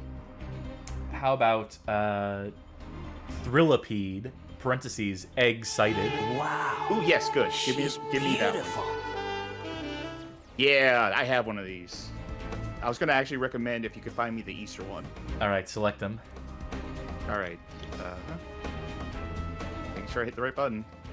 Should be cross. Okay. It was not cross. Vehicles. But I figured it out. Sky vehicles. Okay. Yeah. I'm going to select air. There's the Clown Cruiser. I'll select that. Bowser's. Now there's what are my choices for Sky? I'm going to check it supercharged, by the way. You have Jetstream and Sky Slicer are the only other two. Give me Jetstream. I must have had Jetstream. Yeah, I had this one. Okay. How did you pick Supercharged? Left and right, you cycle through them. Or you select it, and then left and right. Oh, you have Blade Wings. Okay. So whatever button you use to select, that's your accelerate. That's the A. Nintendo A. This should have nunchuck as well, because I was using shoulder buttons to do stuff like you doing my default attack, doing the jump and drift, and so on and so forth. So, you know, most of the Skylander stuff I had was on the PlayStation 4, and I think I can't play any of it anymore because I think PS5 does not recognize the Portal shit. So, that's all plastic now. That's just sitting in a closet. Yep. I guess theoretically I could buy the Wii U game. I just want to look at this real quick, by the way. You want to bind some stuff real quick just to make absolutely certain that you can, you know, do what you got to do. But before you... Okay. Welcome, racers, oh, to the grand fucking should have figured that would just activate the game. Quickly, B. Yep. 1, 2. Shit. Where are the C and Z for... give me C. Give me Z. All right. All right. Hope that works. I'm holding the A button to try and skip this. Racers, start your engines. 3, 2, 1, go. Oh, you know that start boost system is almost like Sonic Crossroads. Although I will say this is not inverted. Nope. I prefer this. That. I mean, it's taken me some getting used to because of the games we were playing earlier tonight that were, in fact, inverted, but I generally prefer, in my sicko tendencies, too. Oh, I hate this.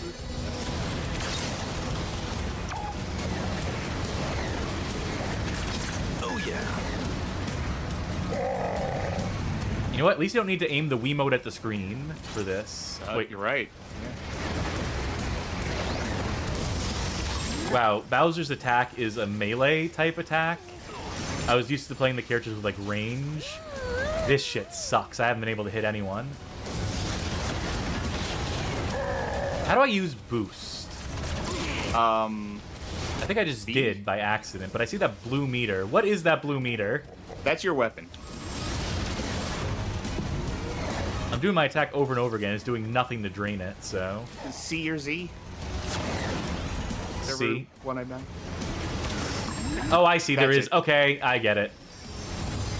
I've got it figured out. I do have a melee and a range. I saw and figured out boost. I think that's R2 for B me. Is boost. Yeah. Oh yeah, it's B.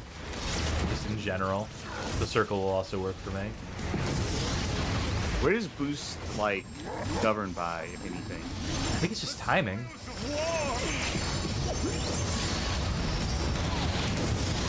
I was expecting boost to be governed by the meter, right? Like it's how most games would do it.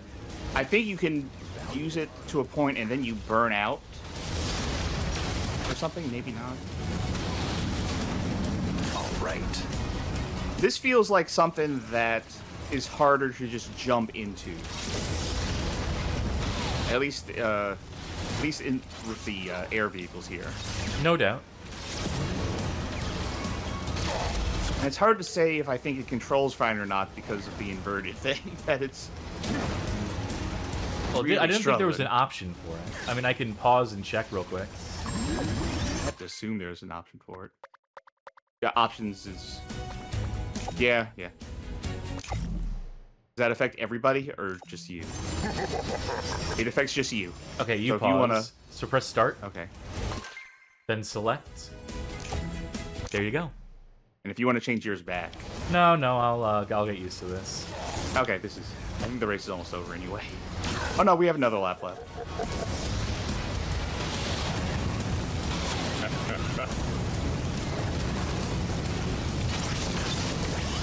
Final lap. Yeah, I don't understand this boost.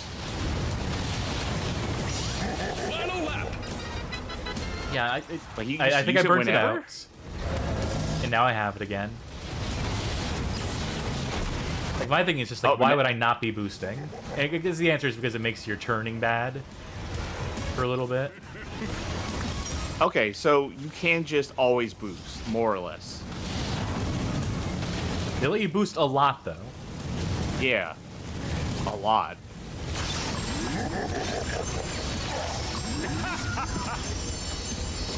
Yeah, okay. So you basically only, as far as you can tell, you should only let it go when, like, you need to make a turn that's too tight. It's a weird way to do that, I feel. Alright. Yeah, and then when you let go of it, then you burn out for a bit and you can't do it again. I think I understand more. I'm not sure I like that system. Nah, it's not the way I would do it. And there's the finish. And there's the checkered flag. Victory. And there's the finish. Let me take another try at that. And there's the checkered flag. Yeah, that sounds better. Hammer Slam Bowser.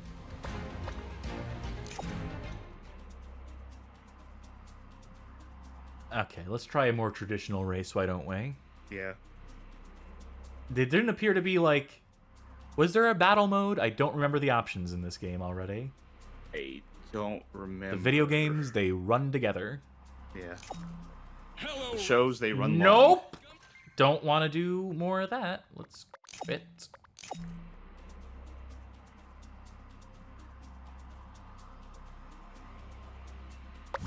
There's a Koopa Troopa vehicle? Apparently. Yeah, this just has cups and adventure. Which I guess you could join me for adventure mode. But we're not going to do that. We're going to go to cups. We're going to go to the land cup. We're going to... I guess we're doing Chompy Mountain. Whether we like it or not. I'll stick with Spyro. Yeah. Wrong toy. Wrong toy. How dare I? Hey, this one actually tells you wrong toy, put this specific vehicle on. The main game is like, remove it and then I'll tell you. Let's see here. Zero preference, though. Gold Rusher. How about... Oh, I Soda Skimmer. That's a fun name. Oh, Nope. fuck me. Okay. Skimmer would be water. Barrel Blaster. Okay. This is Donkey Kong's. Yes. No mods for this one. We'll live.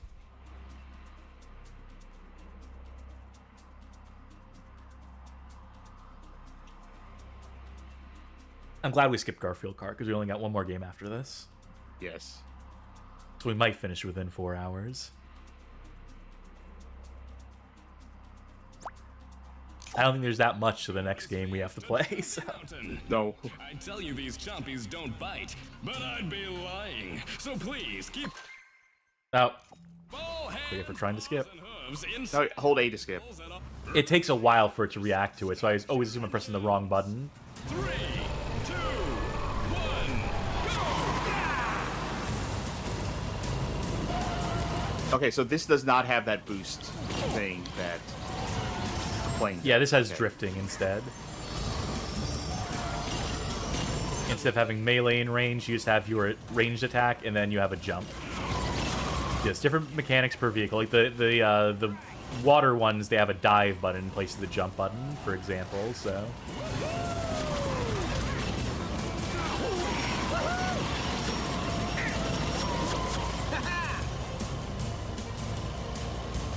Trying to see if I had any like air trick thing like that that boat seemed to. It would be the B button, if so.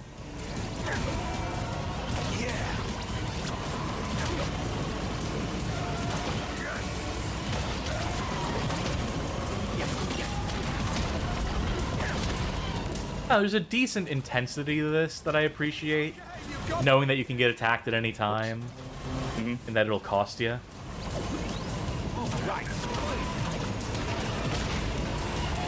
I see what you were saying about it being simple, though, for sure. Oh, I have a jump button. Is that Uka Uka? It might as well Or be. a proximity of? Not proximity of. Similar, whatever. I get what you mean. I'm picking up what you're laying down. I'm sniffing what you're scratching.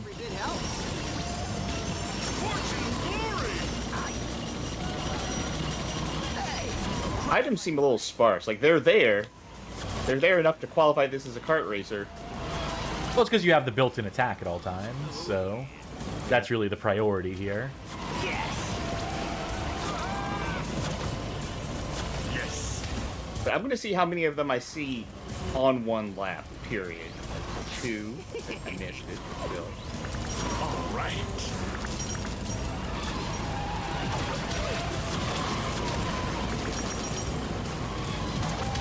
Well played, good chap.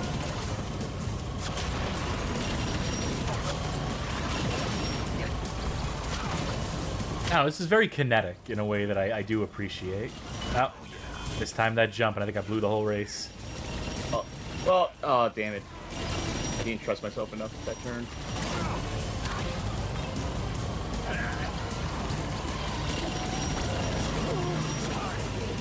This machine gun I have is fucking brutal. If I'm in range of someone, I can kill him dead. Spray and pray.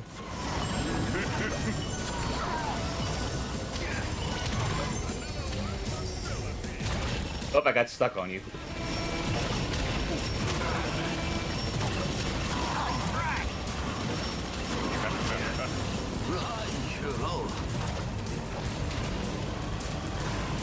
Is that just your default weapon? Yeah. Jeez. Oh, I'm out of juice. I don't know if that's tied to the vehicle or to the character, either. I would imagine the vehicle. I could be wrong. Oh, god damn it. Well, I definitely don't have a chance now. I gotta say, I don't love how this handles. It's not the my worst favorite handling game of the handling. night, for sure, but... But it handles well enough for what it is, in my mind. That's Yeah. as much credit as I'm willing to give it. Coming into the home stretch. Valuable artifacts. How do I use this item? You just use all items automatically. When you pick them up, they are automatically in use. Oh, okay. There's the checkered flag. They're basically modifiers rather than like something you can trigger. Okay. Do you need to see a boat level? No, I think I got it. Yeah, I think you do as well. That will do it for Skylanders SuperChargers Racing. Interesting. It'll be interesting to talk about this when we get to the rankings, to be sure. But that will do it for now. Fade that out. Close that emulator. And let us prepare for our last game of the night. I have to open up a background application for this one. There we go. All right. I'm going to show this on screen. I'll give the details on it. And then you'll explain how we found this. Yes. This is Wild Animal Racing, developed by Paul Bird and published by Marjupi Games in 2016. Sharky, what the fuck is this? Well, so one day I was streaming and we rated Obo Shoes Games and we talked for like half an hour, kind of like trading back and forth like bad games. And this was one of the ones he recommended. I had actually seen before a different game in this series, Wild Animal Sports. But this was the one that he showed me before that one was Wild Animal Racing. And I saw it and I was like, oh good, this is something to put on the show. Something that you put on the show that we're actively doing right now. So I was like, yeah, let's pick it up. It's like $4. Well, I suppose it's time we jump on into it. I'll absolutely have to level the volume on this, because I can tell this one's going to start loud. I have a gut feeling about it. Not as loud as I thought. Okay. Promising start. Strong title screen. Oop, nope, not yet. Okay. We got How many movies to movies unlock. unlocked? That's your incentive to replay. Let's take a look at the controls. There are no... does not appear to be a controller style of game. Nope. So we had to use Joy to key so that Sharky can be player 2 for this, but I will play it the way God intended, with WASD control in space. We have split screen. Is there online multiplayer in this? Hey, Super Indie Karts! If Paul Bird can do it, so can you. Let's go into single player. Where are you gonna be? It's like Zoo Race for a new age. I like this guy. I like to cut this guy's jib. Roads, World Tour, Magical, Rally. These are the tracks. We'll start with the roads. Why don't we? Auto accelerate is on. All right. Did you choose that, or is that... That's just on by default, so you're not having to constantly hold W, I suppose. I can press... Oh, I see. It's gear shift. W and S are gear shift. Okay. Reverse and forward.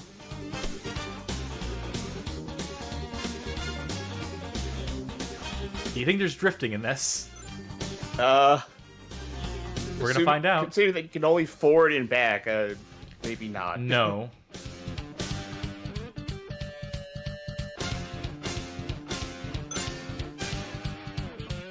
Are there items in this? Yes, there are items. I know that much. Oh my god, the collision is fucking wild. If you have the misfortune to bump into anyone. And also, like, the steering Here's an item. is really bad. With Are you saying this doesn't have analog controls? No. On your keyboard?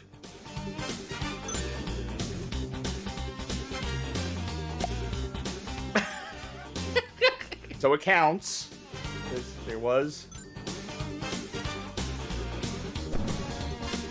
I used my rocket.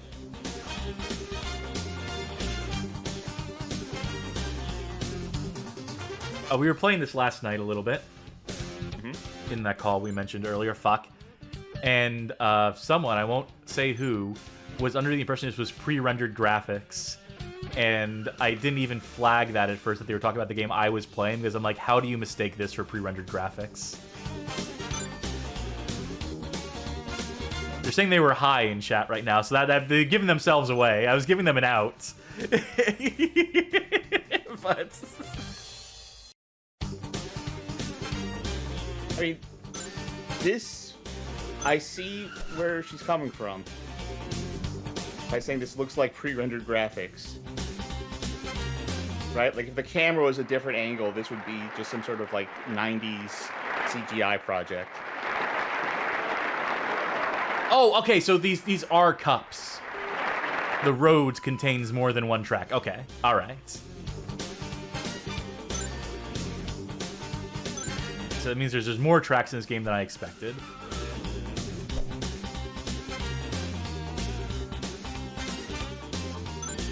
Do you feel like there's intentionality here with how everything looks? Like the sort of weird style they're going, that this ends up having? Yes. The question you have to ask, I mean, what you're saying there, what you're asking there, are you effectively asking, is this ironic? Not entirely. Partial that you can read into it that way. Like, I think part of it is not necessarily irony, but just wants to look silly. But you could also read it as wants to look bad if you want to. But it does look very early 90s to me. This is... I think also a greater question would be, do you think gameplay-wise there's intentionality in it seeming to be a little rough? My gut impression, not knowing anything about this Paul Bird fella and what games he's made outside of this, is that this is a guy who is learning how to program. He is learning to make different types of game. I know, what's the other one in this series? Is it a party game? Sports. Sports? There's a sports one, which... The sports one is very clearly, like, comedic in terms of how it's, like, presenting itself and doing things. Oh my god, it's so loud! Why is it so loud? I pressed escape to pause, and it exited the race entirely. All I wanted to do was adjust the volume. I don't love that. I don't love not having a pause button there. I guess we're gonna go to Magical Land to keep this up. This feels like follow the tutorial on how to make 3D models and follow the further tutorial on how to program games in Unity. And then they put their own unique spin on it using these simple character models and, you know, got creative with the tracks, with their, you know, most amateur of skill sets. So I think there is an earnestness to this, at least this first one. I'm assuming that, you know, like, they put this out, charged whatever they charged for it, saw the reception, and then started to lean more into it. You know, on some level, obviously, when they released it, they recognized that this is not the most professional product. Maybe they felt like, you know, was it $2.99 is an appropriate price for this, which it is. You know. I don't think this is ironic fully. I can see someone like this leaning into the irony past a certain point, though. And that's where things start to get less fun, is when people are deliberately trying to reproduce this. But if you take this as earnest, if you take this as what it is, if you just take it, like, on the surface... oh, God.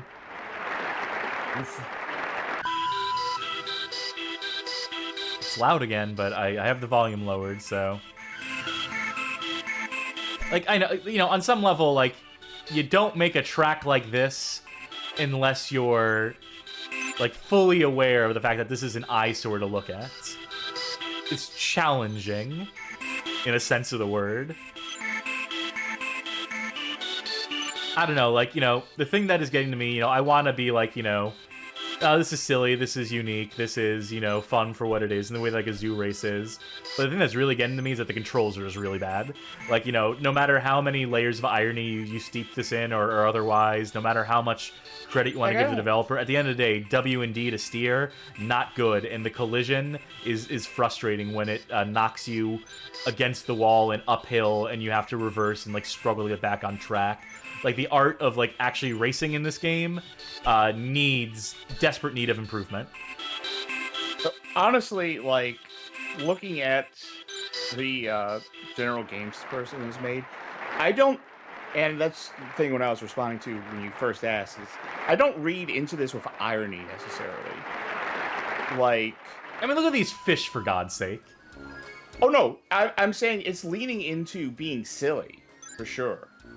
Oh, I hear the Popeye theme. Into, like, having fun with it, but I don't consider that necessarily the same thing as ironic.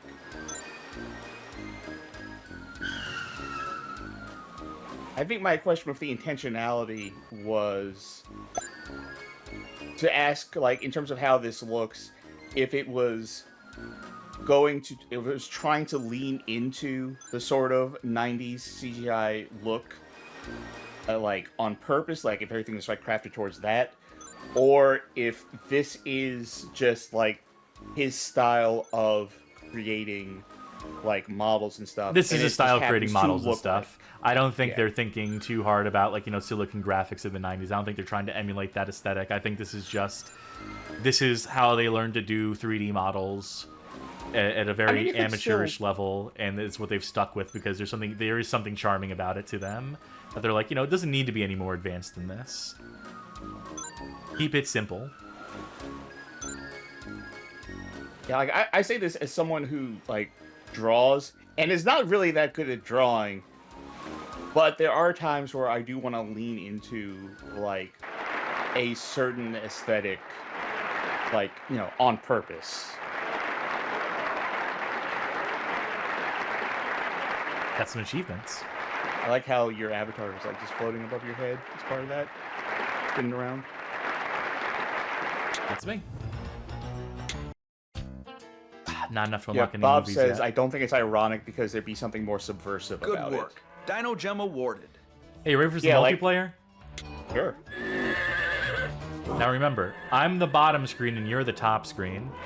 For some reason, even though I am labeled 2. Oh wait, let me go the other way while you do that.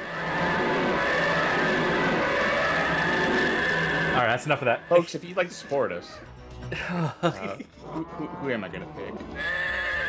I'll pick the giraffe. No, wait, I won't pick the giraffe. I'll pick the zebra. I guess you are selecting for both of us. Hold on. I wonder if there is undisclosed controller support in this. I wonder if if it does read like the D input and X input as 2 separate inputs. I'm going to try closing out of Joy to Key. Okay. Wow. And just using my controller. Beautiful. Now I have no control. Okay, so that theory was clearly I have wrong. Control. You have control? Yeah. Okay, go ahead, select split screen then. Well, go. Okay, so it does have controller support. Okay. I can use now, my analog Now I'm stick. player 1 on the bottom screen. Yes, player 1 is always the bottom screen. For some reason. Okay. Let's wait for it to come over. There we go. Alright, interesting. Well, I mean, that's a point in its favor, I guess, that it does have controller support. We're aware of it. Select the cup. I cannot select the cup. You can select the cup. Oh, wait. Oh! The right thumbstick selects. Gear shift. Interesting. Interesting. Do World Tour. We already did this. Thank you. what buttons are what then? Oh, right. Everything is... Okay. Uh-oh. Right. I pressed R2 trying to find out how to go in reverse, and did not like that. Apparently one of the shoulder buttons is... Yeah, I pressed L1 right when that happened, so let's avoid the shoulder buttons.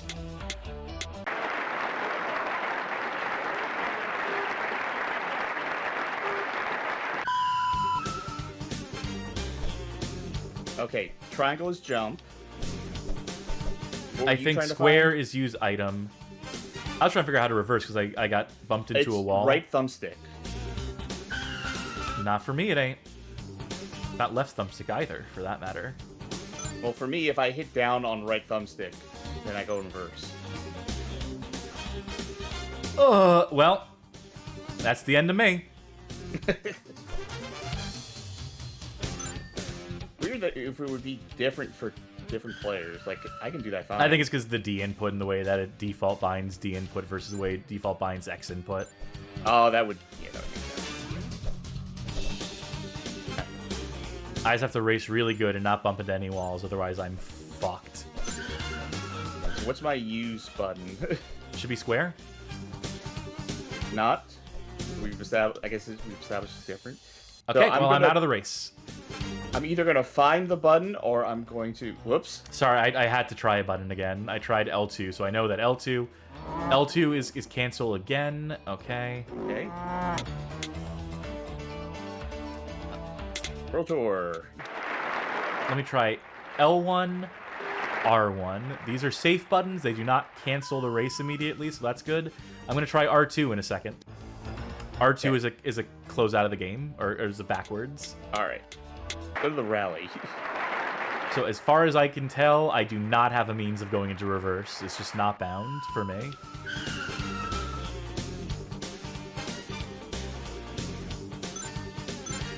As far as I... Oh, wait. I have to get an item first. Okay, there we go. Now, let's see. Oh, that just works automatically, I think. That one I have.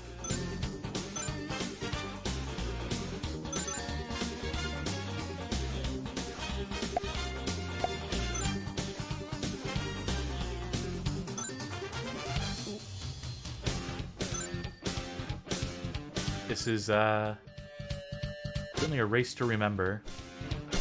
Slumdinner says the mini-map looks like horse race tests.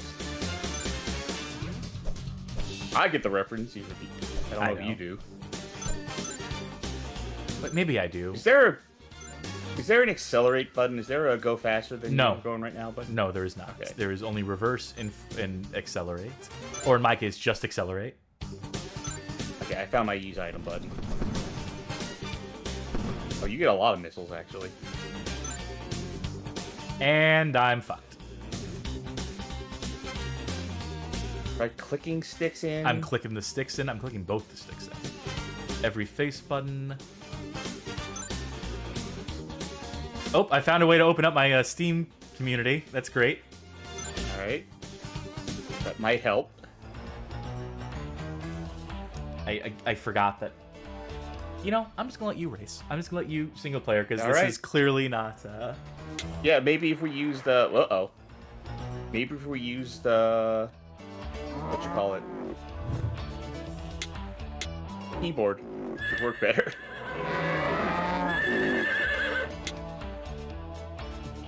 Is there anyone we haven't seen? Seen Rhodes. Let's go back to World... Let's actually finish Egypt. Bob and Aaron chat says, I've been sending you so many invites, let me join in on this one. And I keep Steam offline for these shows. I'm sorry, we're not going to get the net play set up for this in the next couple minutes. I'm surprised you have this. Like, already. Well, maybe not. Because, like, if we weren't doing the show, I probably would have bought this for myself regardless. I still want to buy the Wild Animal Sports. Oh, no, Bob was joking. Okay. It's fair enough. Oh, interesting. Interesting. Yeah, you're just kind of stuck on a canted angle. Yeah. Reverse? Okay, reversing doesn't... Aw, damn it. fixed it. I think I know how to make it happen again, though. I believe in you.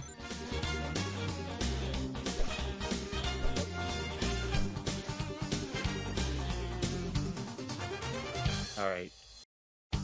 Good to see the CPU getting stuck on the sides of the road there. You don't see even playing field that way. Alright. Oh, they really slow you down once you get in the roughage. That's what I... Oh, damn it. I fell out of it. There Okay, you go. okay. You got it. Ah. If you kind of hit anything, then it undoes your progress on that. Alright. Let's see if I can catch up.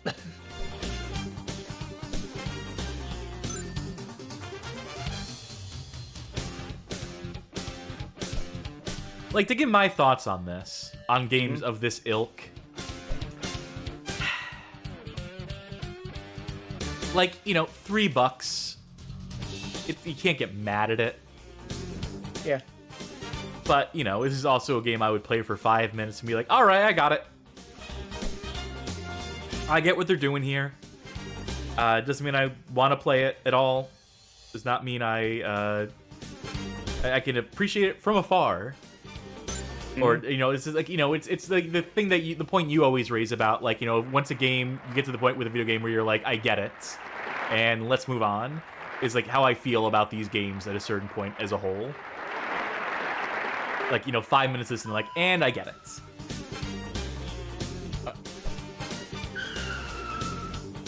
But especially with just, like, the lousy controls in this. Like, that does go a long way in, like, turning me from just, like, ambivalent about this or, like, kind of being, like, you know, chuckling about it to, at some point, being like, well, they could have. This is a thing that, like, I'm not going to argue that I like playing this, but I see this and I'm like, I want to let this guy cook. Yeah, you know, I hope they continue. I hope they continue to follow tutorials on how to do 3D models and to create video games, and you know, maybe they'll put those skills together at some point and start making products fit for human consumption. You know, I'm not raising to the same level of animosity for this as I did for Super Indie Karts earlier. You know. Yeah, this was not a Kickstarter project.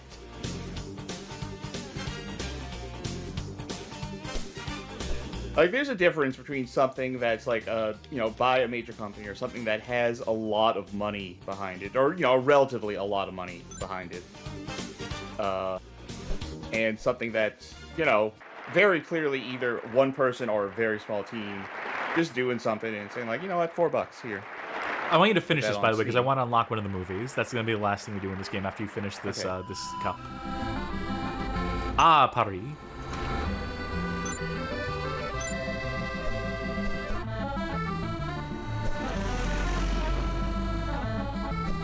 Wonderful. It's so ambient. How do you feel about the French New Wave of film, of cinema?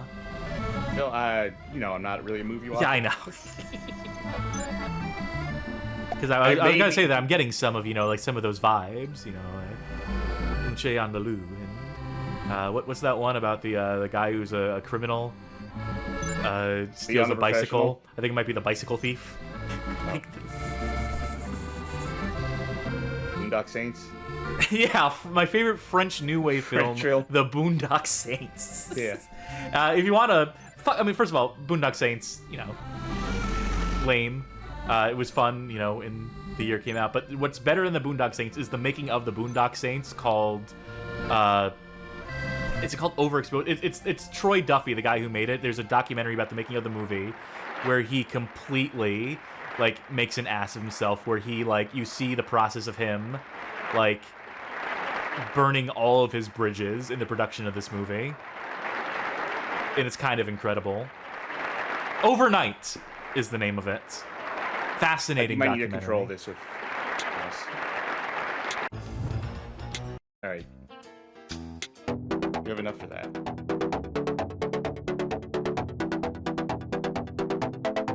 Mm-hmm. Sick.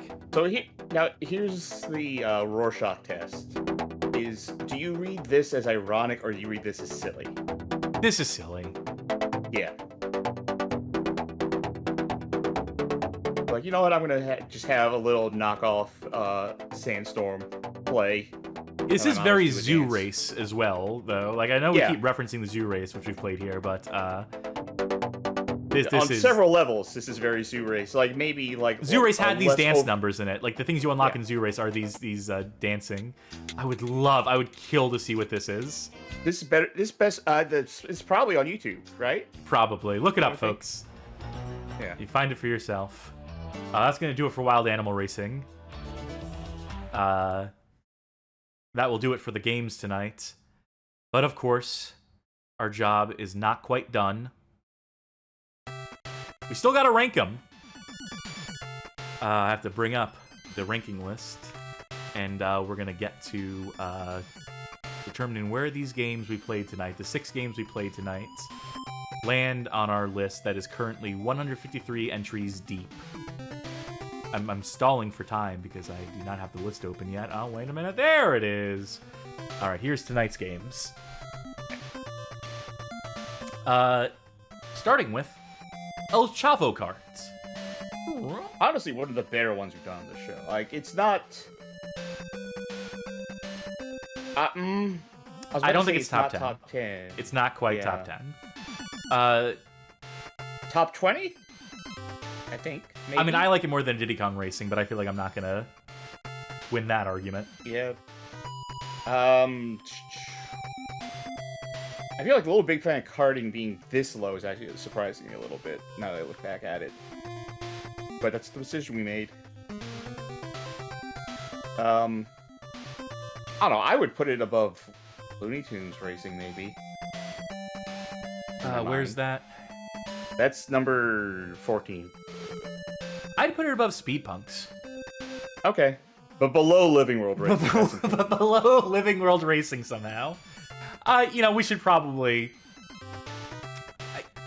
I'd be willing to go as high as number 10. I'd be willing to put it above Lego Racers. Yeah, okay. Yeah, that's probably surprisingly high to some, but when you consider how bad most of these games are, I think that's actually fair. So it did make top 10. It did somehow make top 10 ultimately by the skin of its teeth. But well earned, well earned. Hello Kitty Cruisers on the Nintendo Switch, standing in for the Wii U version. Now, I don't think it's bottom 10, but it's not much higher. Would you really put it above Monster High Skulltimate Roller Maze on the Wii? Yes. Yes, I would. How about Monster High Skulltimate Roller Maze on the Nintendo DS? I would, honestly... Where I'm thinking right now is maybe above Jimmy Johnson's Anything of an Engine. Okay, that would put it below Homie Rollers. Yeah. Because, like, it was not good. It wasn't good. But, like, it wasn't super offensive. It wasn't, like... It was pretty offensive to me. Not to me. Like, to me, it's like, at least I could be alone with my thoughts. You can't use that as, like, an actual marker of quality. It's... Okay, here's the thing. I can at least be alone with my thoughts, as opposed to, like, South Park Rally, where all of my thoughts are just, I hate this. I hate doing this so much. This sucks. I hate controlling this. I'm so frustrated. I wasn't frustrated playing the Hello Kitty game. I would put it above But Ugly Martians. Yeah. But below if you Jimmy want to put Johnson's it below Jimmy Johnson, sure, but definitely above Bug Ugly Martians. Bug Ugly Martians was definitely one of those, like, I definitely cannot stand this. Well, there we are. Mario Kart 8 for the Wii U. You lead the way here, and I'll see if I agree with you. Okay. So, despite everything, I'm going towards the top 10 here. I'm going to look at these games. I'm going to make a serious determination here. I can't justifiably put it above Mario Kart 64 in my mind. It's not going to happen for me. Right now, I'm just thinking about it as like as a core racing game. We'll get into the battle mode and how many points that docks it. Kirby Air Ride. Actually, no. I guess we have to just consider. I guess we have to take it as a whole. Kirby Air Ride has incredible multiplayer, and by virtue of the city trial mode. Right. The Sonic games, Super Tux Kart with its mod ability, Diddy Kong Racing, which I honestly, don't love, at least has like variety on its side. I will say if I was just basing this on the single player and basic like racing, I would put it like maybe below Sonic and Sega All Stars Racing. This one here, new number 8. But considering the battle mode, considering they actually ship like that, how many points does that dock it? Because it is atrocious. It is like beyond the pale that they thought that was acceptable, I think. Well, here's what I'm going to do. I look at Pac-Man World Rally, which is a game that we agreed was kind of like a whatever kart racer, but it had some interesting ideas for the multiplayer mode. I know you didn't fall in love with it, but at least it felt like a fully fleshed out multiplayer mode. I think I even admitted it is probably like one of the better battle modes I've played. I think the competency of the single player and the extensiveness of the multiplayer mode even out to the point where the exceptionality of the single player mode in Mario Kart 8 and the downright disastrous mode, multiplayer mode, sort of balance each other out in some capacity. They sort of like stand on a similar level to one another. So I'm almost thinking like in that 15-16 range. Sure. Like, I mean, if you're feeling that way about like, if you're feeling weird about putting like Mario Kart 8 low, remember we will get to Mario Kart 8 Deluxe, which also has a battle mode, so it'll have its day. Look where we have Double Dash in Mario Kart 7 for 3DS. Yeah. Do we want to say it's better than these? I think purely on like a racing point of view, yeah. Okay. If that's the case, then I'm gonna put it one above Chocobo Rally, or no, I guess I would put it above Pac-Man World Rally. I guess I could see to putting it at number 16. Okay. And I think we'll have like a true evaluation of what Mario Kart 8 could be once we get to the Switch version. Yeah. Moving along. Super Indie Karts. Okay. It's not going to be the bottom 10. As negative as my opinions are on it, it transcends. Like, these games are broken that we're looking at here. These are straight up broken games. Super Indie Karts is just ill-conceived, and I think the developer of it needs to remove their head from their fucking ass and wake up to the reality of the world and the market that exists, and know when to move the fuck on. So I would say it is not out of... I would say it's not bottom 10 by virtue of being right above Renegade Racers. I really didn't like it. Where's Renegade Racers? 144. Ah, come on. No. I actually... No. I'm gonna scroll up and I'm gonna see where... I'm looking at 104. I'm looking at Pulse Racer. Muppet Race Mania. Et al. Worse than Pulse. It's worse than Pulse Racer for sure. And I'm not one to speak on Muppet Race Mania because that game made me physically I think it's worse than Atari Karts. Yes, absolutely. Which was at one point our gold standard for badness on this list for a brief window in time. I mean, this really is mean. I mean, there's a lot of things. It has a lot of effort put into it. It is visually interesting. There's a lot of aesthetic content effort to it built into it. I just think it's held been working on for 10 years. I think, someone could theoretically master the controls, the handling of it, learn to like those tracks. But I just think I'm just so frustrated by aspects of it that I honestly, I don't know how I'm more negative on this than you are, because I thought it was truly awful. Like, yeah, we can, say that we want to be nice to, like, indie devs and stuff, but at a certain point you also have to, like, rate the game for what it is with what resources they have. And it seems like, they had a lot of resources at times, and it's just, at core, like, a bad playing one of these. I think it's just purely a bad playing one of these. Yeah, and I think, the pricing is offensive to me. On some level. Like, the business reality of it is offensive to me in some capacity, considering that in the game kickstarted in 2014, starts in early access in 2015, has maintained that early access status while continuing to update in some capacity, however occasionally or rarely. And in the 10 years this game has been in early access, so much stuff has come out. We haven't covered them yet, but like a Nightmare Kart, which is free to play, right? Mm-hmm. The likes of a Super Robo Kart, Sonic Robo Kart, whatever the fuck the name of that thing is. Yeah. For free.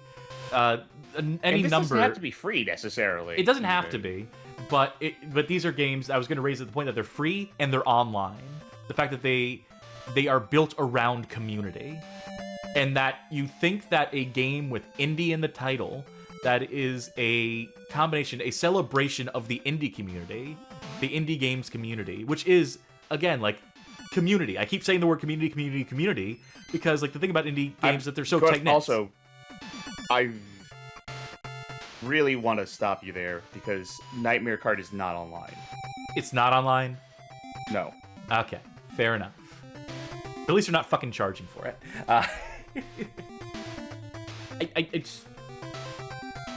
I'm just deeply frustrated with this. And again, I haven't talked to this guy. I don't know this guy. I don't know One-Legged Seagull. I don't know who's responsible, who that team is comprised of. But I mean, if a dumbass like me can observe from afar and just be like, y'all are blowing this. Y'all have no idea what it is you're doing or what market it is you exist in. What fucking year is it?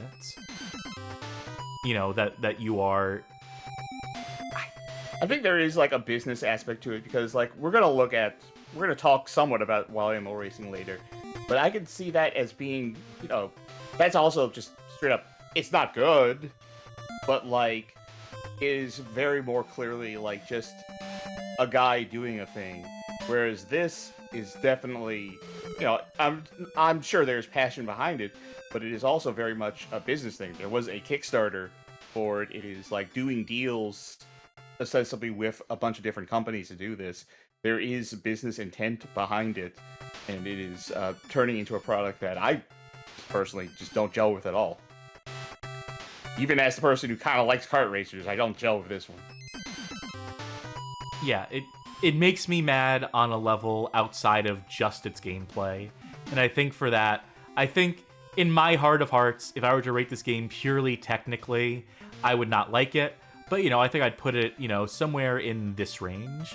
I think it'd hang with, like, licensed Drek, the likes of Ants Extreme Racing, games that are below competent. But considering just, like, how fucking ill-advised it is from top to bottom, the fact that it has completely failed in its intention, and the fact they intend to charge more money for it down the line, despite having been out for 10 fucking years... I think I'm going to put it below Atari Karts, below Muppet Race Mania, below Pulse Racer, above Crash Bandicoot Nitro Kart 3D on the Zebo. It is our new 105.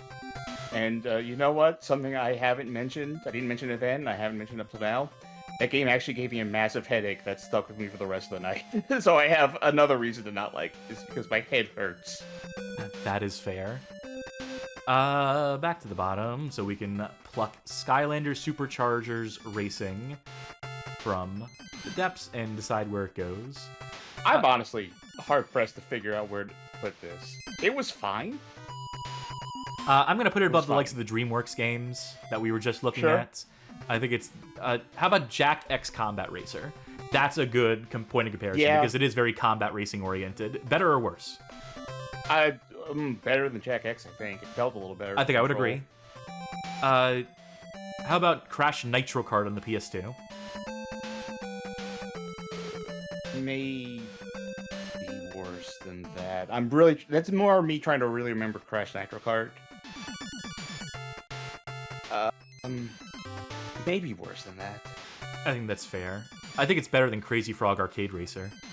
Yes, absolutely. Okay. That's considering it as a video game, as just the standalone merits of it. Now, as Johnny said, curious about this one because how much do you judge of the toys to life aspect? I think from everything you told me, and I will let you take the floor in a second, but from everything you explained to me and from my own understanding of Toys to Life, I think this is a poor leveraging of Toys to Life. I think it is the most exploitative end of that spectrum of Toys to Life, where you're having to buy a whole new suite of cars and stuff and vehicles and characters to match. And the swapping between vehicles for different types of races, the necessity of doing all these things because of the complete lack of any in-game menuing or options. I think that does dock points. I think it does in the same way that we have to hold Super IndyCart to task for its bad business. I think there is something to be said for how at this phase, in this cycle of the Toys to Life phenomena, this is the desperate end phase, the desperate clutching to, and the fact that it's also, like, you know, a spin-off of a spin-off in that SuperChargers thing. Like, how many layers can we nest this franchise in? So, bearing all that in mind, I think that is going to cost it some points. All right, so I am a little conflicted here because I recognize the issue with Toys to Life. Like, you know, the extra cost added, you know, just adding more junk to a thing.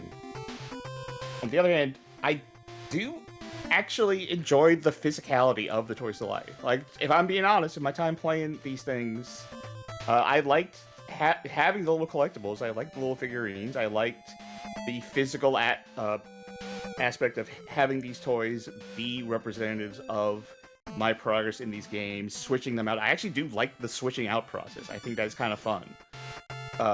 Something about the physicality of it was fun. Having my little collection on the wall was fun. I think that is a part of this. But this was definitely like the end throes of Toys to Life, and they didn't do much with SuperChargers in general. And I'm just referring to SuperChargers as like a whole, as like the last game in the series. And then this being a weird sort of spin-off that takes out a lot of the fun of also being able to use the characters themselves in like your platforming sections and your adventure sections. Where like, it's really the only important thing, as far as I can tell, is the vehicle. Like, the characters are just kind of, whatever at that point. You don't even see them in the things. I think that ultimately docks it a few points, but not that many. I think it balances out. And I understand that I come from a very privileged place here of being able to enjoy this game because I was actively working at a place that sold these things that constantly put them on really cheap sale. I had access to these toys. Someone who didn't, you know, would not have as much of a good experience as I had with it. So I will agree that it should be docked some points because of the whole mess of Toys to Life, because this was the one that was kind of supported the least because it was the dying days of Toys to Life. But it still is somewhat, not entirely, but a little bit more tempered by the fact that I do like the Toys to Life concept. I do like my time playing those things. But it will drop it a little, at least. How do you feel about number 58, one spot above Crazy Frog Arcade Racer, one spot below Mario Kart Arcade GP? Yes, that's fine. Because, you know, the other thing to consider is that, you know, the fundamentals of that game are fine, but not great. So, I mean, losing a few points is still placing it squarely middle of the pack. That's all it can really aspire to be here.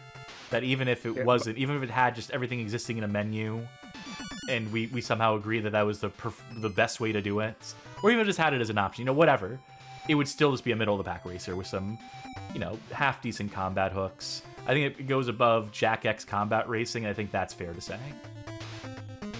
My Doom says, even if the figures are dirt cheap, I can't excuse their business model. That's perfectly fine. It is an exploitative business model. I agree to that. It is something that, again, I had the privilege to have the means to enjoy it, but I do recognize that, yes, it is, like, you know, preying on little kids to go, you know, there are definitely kids who are going to have not to have the concept of, I can wait for a sale for this. So, yeah. Now, Wild Animal Racing.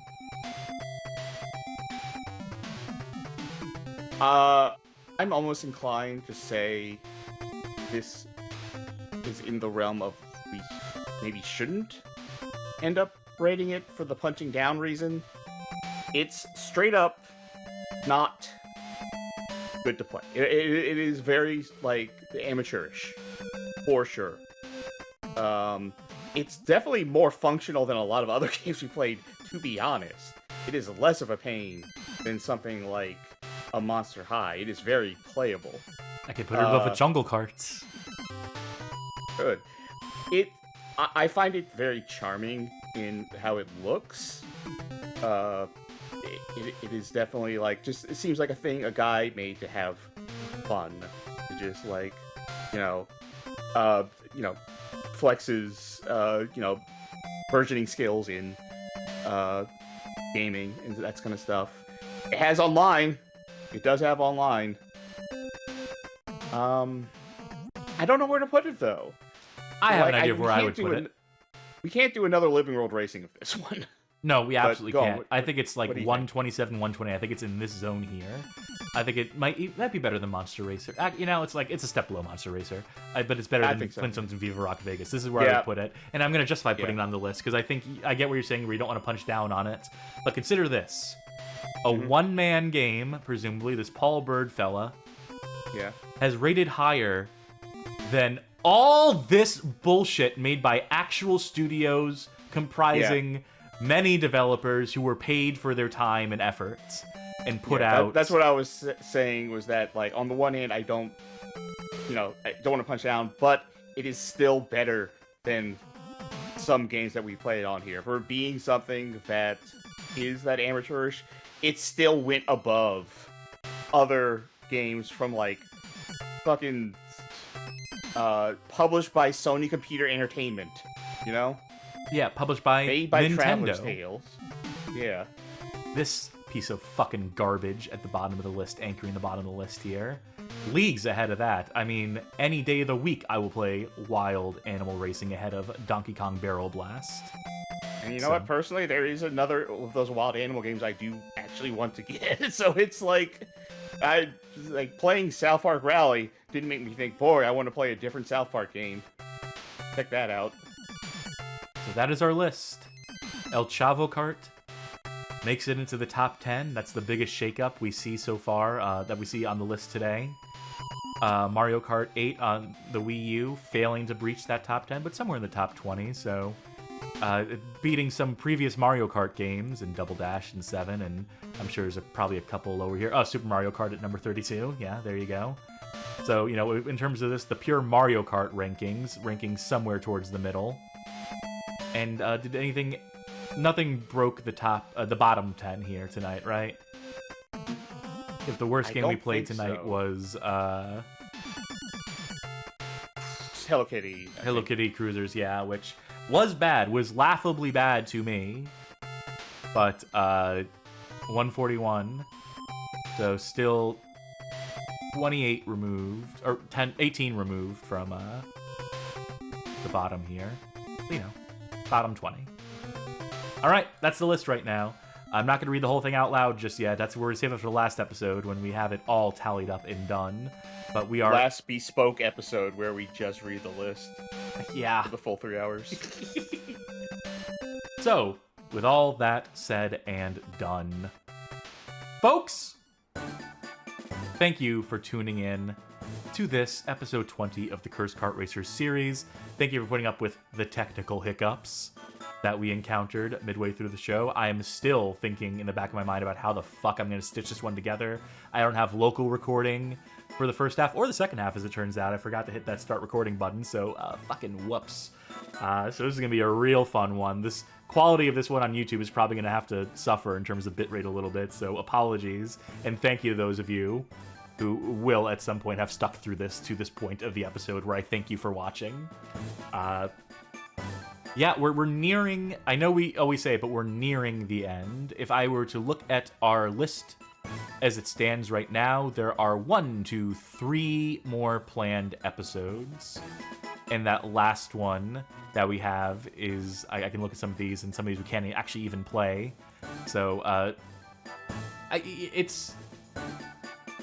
I'm glad it's almost over. Is all I can say. I'll really? be happy to put this behind to us. I'll be so pleased as punch to put this project in the rear view. You don't want to see this to the 2nd year anniversary? That's okay. We will move on. We will, once this series does wrap, we have our next long form plan. Say something nice about the Cursed Kart Racer series. Well, it sure as fuck taught me one thing. I never want to play a kart racer again as long as I fucking live. So I'm glad to have that knowledge now. I'm glad to know in my soul that this genre and I parted ways sometime in the year 1997 with the release of Mario Kart 64. I think that was the 1997 release, maybe 1996. Who cares? Fuck kart racers. Thank you for watching our series about kart racers. Thank you to all the kart racing fans who tuned in. Hey, folks. Let's take a look at our stream schedule, why don't we? Monday is Casual Mondays, a show where we play not-so-bad games and talk casually and so on and so forth. Our favorite program to put on. Please to consider tuning in, hanging out. Tuesday, The Lord of the Rings Gollum continues. Episode 2, you have time to catch up on that first episode if you're watching this before Tuesday, December 9th. And I would highly encourage you because that game is fascinating. And we have a full history, a full-ass history on it in that first episode, so consider tuning in for that and seeing if that's enough to compel you on its own to stick with it, if you have any doubts, if you have any curio about it. Thursday, Virtua Quest, Episode 4, the continuing adventures of a fucking dweeb in cyberspace who occasionally intersects with the Virtua Fighter cast. I will make an effort to be there again for it, for this 4th episode. I was on the previous one. And in Sharky, you have my sympathies, you have my pity for all the platforming you've had to endure in that one, and all the off-stream grinding you've had to do as well. Yeah, I do have more off-screen grinding to do between this and the next episode too, so I gotta get on that. Yeah, unfortunately. Friday may or may not be episode 4 of Dead Rising Chop Till You Drop, as played by Johnny for the Bag Game Hall of Fame. And I just shortly before the show finished watching the 3rd episode that would have aired yesterday as of time of recording, and I know Johnny is getting real sick of that game, but I'm still fascinated by it. I'm still fascinated in playing Count the Differences and seeing the design conceits they make to demake this game for the Wii and so forth. So again, I highly encourage tuning into that one if you have an interest. And Saturday, December the 13th, will be the long-awaited, we've waited a year to bring back Bad Bible Games. This is the 2nd go-around. We'll be playing Christian-themed video games. Ones we didn't cover in our first episode. Ones the likes of Catechumen, Bible Baseball, et al. I think there's a Bible Man video game in there. And another game from the creators of Zoo Race. So there you go. Something to look forward to, isn't it? And then, the rest from there, we'll figure it out, tune in, keep tabs on our social media, see when we announce streams and so forth. And hey, if you like the show, consider joining the Discord server, why don't you? Discord.gg/BGHOF, a community of connoisseurs. Talk bad games, good games, every game in between, things that aren't video games. Join our Bad Game Club, where the game of the month is Final Fantasy Mystic Quest on the Super Nintendo Entertainment System. So we're bringing an RPG to the Bad Game, the community channel there, so folk are beginning to play through that, are beginning to solve the puzzles, and to play their role there. So share your thoughts if you decide to join in on that.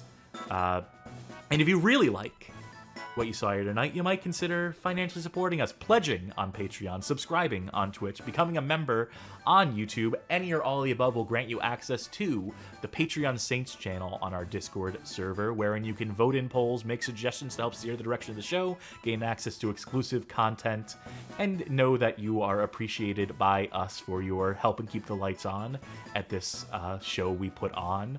Or sometimes the lights turn off in the middle of the show, we get a blue screen, can't be helped sometimes, but generally keeping the lights on.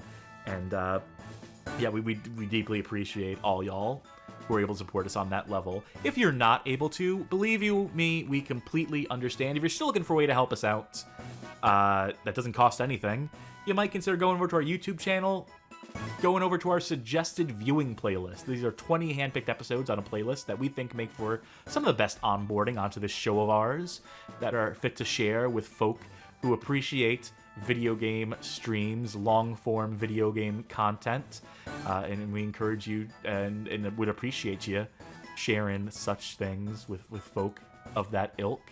Or maybe, someone who's a big fan of indie games who would appreciate our takes on super indie carts. Maybe the developer, maybe a one-legged seagull you can send this to. Maybe don't do that. Don't do that. We don't actually want to do that. We're not actually trying to start beef here, but we leave it to your discretion, dear viewer. Hey, that's our show. Let's see who else is putting on a show at this hour of the night. Who is a streamin'? A couple of folk.